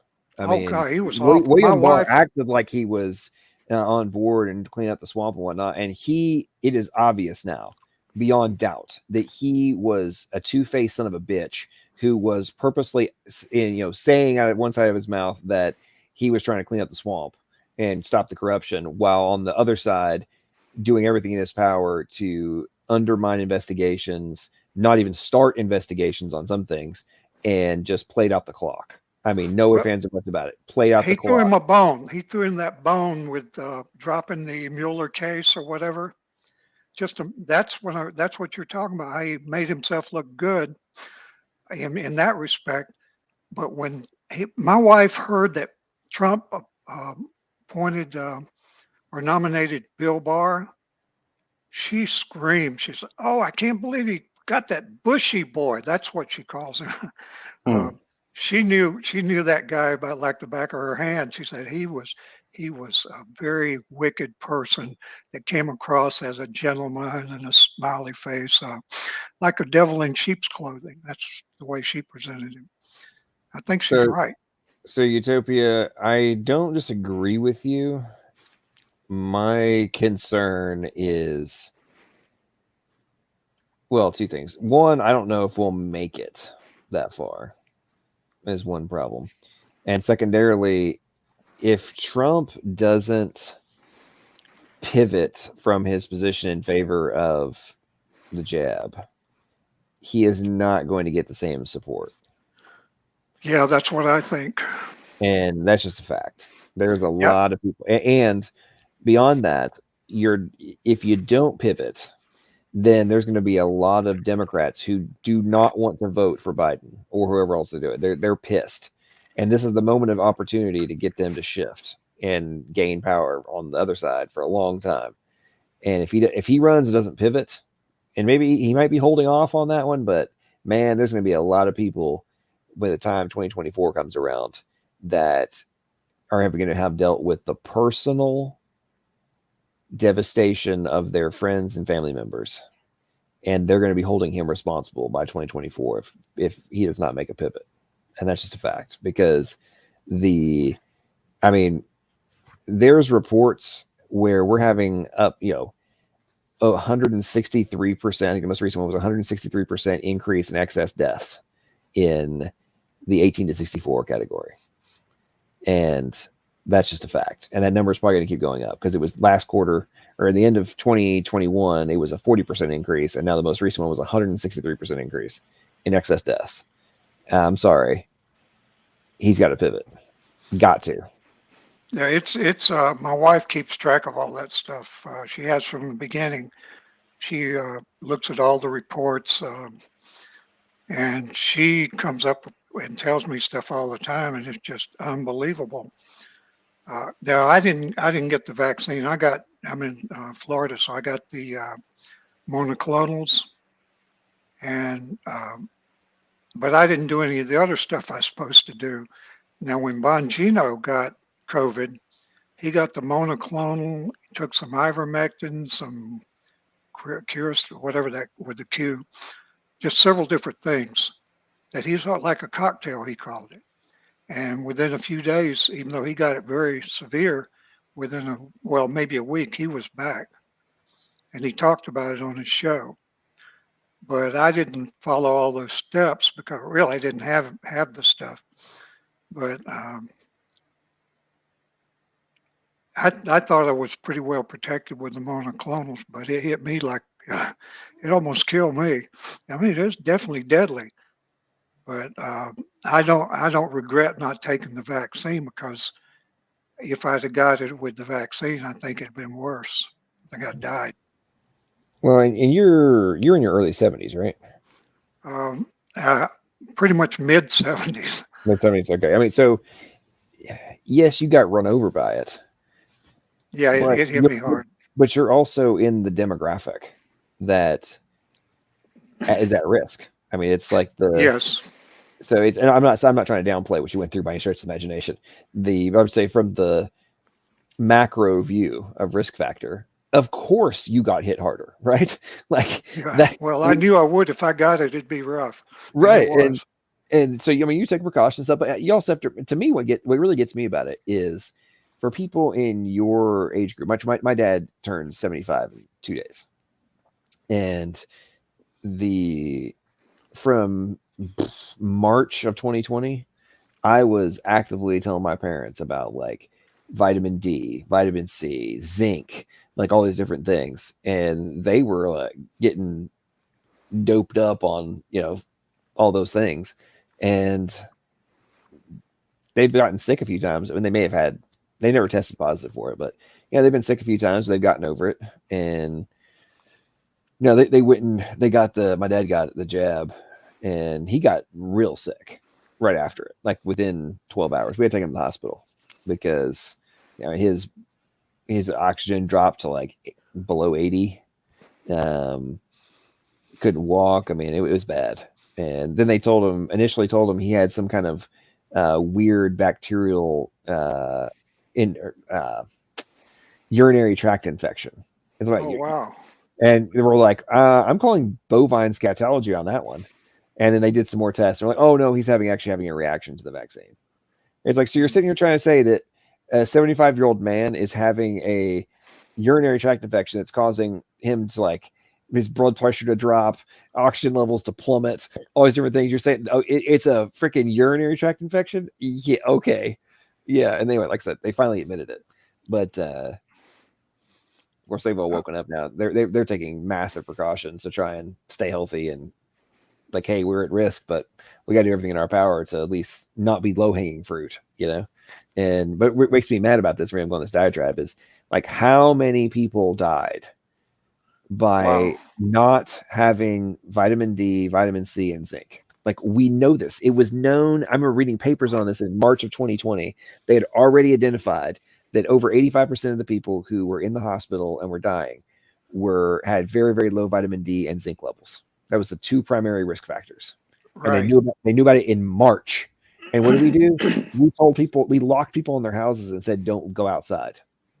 So you're by definition going to extenuate, if not increase, the number of people who have low vitamin D, which then puts them at risk. I mean, it's like, you can't make this up, folks. You cannot make this up that they force people to not leave. We know that obese people were at massive risk. Diabetics. What did we do? Oh, you're not allowed to go to the gym. And we arrested people for opening their gyms or going to the gym. Rather than we force people to not be able to get exercise, which we know deprecates your immune system. And you sit here and tell me that makes any sense unless you're attempting to exacerbate the pandemic. I mean, I can be called a conspiracy theorist all I want, or you want on that one, but you tell people we're going to arrest you if you go exercise, and then claim that we're, anyway, enough of my tangent on that one. Well, let me tell you, you remember a few months ago, or I think I was might have still been in the hospital or just got home, and you mentioned to me that I should take D3 and zinc. Well, I found out that my wife had been giving me all that for years.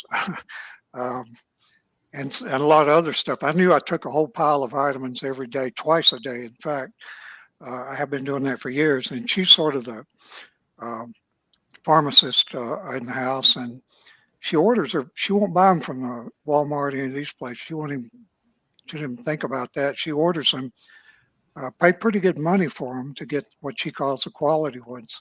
Mm-hmm. And that, I think that had a lot to do with me living, because when I went in, they thought I was dead. Another thing too, I'm not obese. I'm pretty healthy. In fact, I was up on the roof of my house last fall, and I got COVID in January. And then, I'm in my 70s, but I had harness. I have harness hooks up on the roof where I can just hook my harness up and do whatever I have to do. But I think if I hadn't been healthy, I'd been dead too. Oh yeah. I mean, and I tell you what, the thing I'm most concerned about is the new strain that's coming out that they have identified does exactly what different scientists were warning was going to happen if we kept trying to do the vax during a pandemic, which was there was going to be mutations that would shift it from an upper respiratory to a lower respiratory deep in the lungs infection. And that if that happens, you're in deep doo-doo. Like, the fatality rate will skyrocket. Well, guess what? They've just identified a strain that is not upper respiratory. It circumvents the barriers for that and goes directly deep into the lungs. So I would imagine we're on a trajectory for another spike in deaths from COVID. I'm very concerned about that. That's not good, John, because I saw my x-rays compared to one I had like a year and a half before. The year and a half before is clear. I mean, I didn't know it was clear until I saw one with the COVID scars. And it looks like an interstate, big, massive interstate highways all crisscrossing each other. Right. It's amazing the difference between a year and a half before and then the one that was taken this year. I'm getting another one next month. But my recovery's been remarkable. And I think I told you that the nurses were all gathered together and cheered me when I left the hospital, because I know none of them thought I was going to come out of there alive. Right. Yeah. I mean, there was many times you were talking on doing streams with us from the ICU. I mean, yeah, with the beard. I hadn't had a beard. I don't remember ever having a beard. I might have had been not shaved for a week or something, but as soon as I got home, my wife says, get rid of that beard. I said, oh, let me keep it. She said, no, you can't do that. Hey, so Cheryl said, I'm sorry. No, go ahead. I'm sorry. What were you saying? Oh, so I interrupted you. You go ahead and finish your point. Well, that was the point, that I got rid of that beard as soon as I got home. Now that was very hard though. When I first got home, I could barely move. I just going to the bathroom was like, that was my morning chore. I couldn't do anything else. But just go in there, my oxygen would drop from 93, 94 to like 80, 82, sometimes 86. It really got, well, most of the time 86, I guess, but it got down to 80 a couple of times. So I had to rig up the bathroom where I could get up easier, because that really took it out of me. It was absolutely just a chore, and taking a shower was brutal. But I still had to do that shaving. That was number one on her list. So I shaved the beard and got a haircut and looked halfway decent. But the whole time I was in the hospital, I never shaved. I just looked like a hippie. But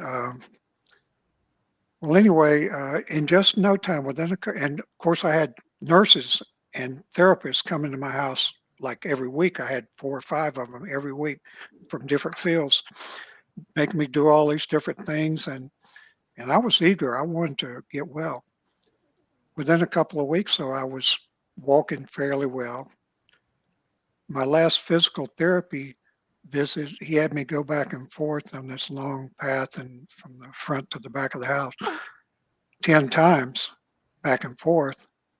And I didn't break a sweat, and my oxygen didn't go down. Well, I told you I was going to the hospital Monday. And this was a therapist who worked directly with my pulmonologist. And he, first thing he did when I walked in his office, he said, turn your machine off. And I thought maybe he's going to give me a tank or something. No, he just said, turn your machine off. I said, okay. So I did, and my oxygen didn't go down. In fact, it actually, if I took a couple of strong breaths, it would go up. Of course, it'd go right back down, but it was in the 90s, 92, 93, 94 the whole time I was sitting there. Then finally he says, okay, look, we're going to walk without your oxygen. I'll bet I walked 50 yards, maybe more, through the big halls in that huge hospital. And there was a station there. And he said, now sit out at the station. And my oxygen was 88. No oxygen whatsoever. Now I walked very methodically, very not fast, but not too slow either, obviously. But I was pretty slow. But that just shocked me to no end that it was 88 when I sat down. So then he gave me the stuff and told me he wanted me to sleep at night without oxygen. I said, okay. Well, but it was a wristband with a finger thing, and they can record all my oxygen levels the whole night on a graph or whatever. Right. So I did that, and I stuck it in UPS box and mailed it back to him. So I haven't got the results on that yet, but when I got up in the morning, my oxygen was 94. Well, that's great. Now, so resting, I don't need any oxygen. But as soon as I do anything, for any length of time, I have to have it. And from what I've been told, it'll be that way for the rest of my life because I just had too much scar tissue, too much damage in major portion of my lungs. But at least now I can sleep without it. I can do some things without it.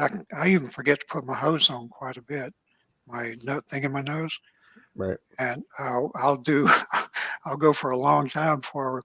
Hey, wait! I don't have my oxygen on. I better get it. But as soon as I do anything heavy, I notice it because once you get down in the low 80s, you can feel it. Oh yeah, yeah, absolutely. Well, anyway, I'm glad you're recovering and making progress for sure. It's thanks for your prayers. I very fortunate. yes, God really you are. bless me. Yes, you are. Sure. Okay, Cheryl. So you said doctors that have been on the level said the new strain is much more contagious, but still mild.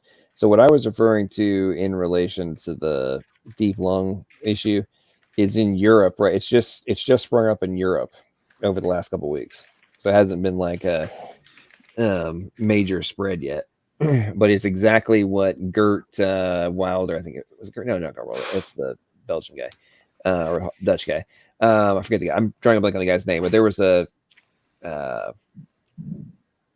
virologist who, like 3 months ago, was talking about this. Now he was very concerned that was going to be the next outcome, and if it shifted over to being able to go deep in the lungs, we were like the fatality rate was going to skyrocket, and exactly what we predicted has just started to be identified over the last couple of weeks. So. And I tell you the other thing that's very freaks me out, and it's amazing how this whole what I'm about to say just got completely glossed over and never gets mentioned. But we're having higher rates of infection in the summertime. If anybody doesn't follow why that's ridiculous and should be scaring the crap out of you from a what the heck's going on perspective, not to be afraid of getting it, but like why is this happening? There's a reason that the flu season is in the winter, folks. Like normally we're fine in the summer, right? All those infection rates go down. Why would you be having boosts in the summer unless your immune systems are getting obliterated? I mean, that's just basic logic. And anyway, but it is 2:15, so I'm going to call it tonight. We're at 3 hours and 30 minutes. All the people who said it was going to be at 6 hours, I'm just thumbing the nose at you because we're calling quits at 3.5 hours. So moderation. I know, right? So let's do last words. Alicia, you got you and Dan got last words, and Gregory, if you're with us, you can do last words, and then we'll call it tonight. The Purdue, kind of the parallel guy to Malone. I think he's from Purdue. He's an Indian guy. It's a long Indian last name, starts with a B. And I just saw a news thing today where they were going to Discovery, or the CDC had allowed them to get records. And I'm thumbing through it and I can't find it, but that might come up on everybody's radar soon. And that was going back to Trump running again and them going after him for the outcomes of the vaccine and all that, the pivot thing. But yeah, anyway, no, that's it. And yeah, you're under 6 hours, so you're good.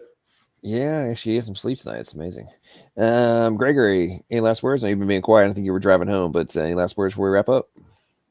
No, not for me. Anyway. Yeah, we'll appreciate you joining us. Dan, any last things you want to say before we go to bed?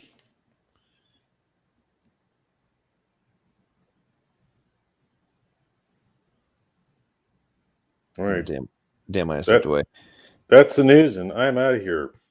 Anyway, I'm gonna stop coming on every single stream. But, yeah, it's always good to talk to everybody. So yeah, well, it's always nice to know there's a few sane people left in the world. That's all I gotta say. All right, folks, everybody in the audience, thanks so much for joining us, sticking out, listening to us, having great comments. Appreciate all the members, everybody doing super chats and super stickers. Thank you guys so much for that. Making this fun and helping to pay all my stupid software fees I keep doing all this stuff. So thanks you guys very much on that. And whether it be politics, religion, science, as you consider what your positions are going to be, make sure that the ultimate conclusion you reach is the logical, plausible, and probable one. Have a great night, everybody. Appreciate you all very much, and see you next time. See you next time.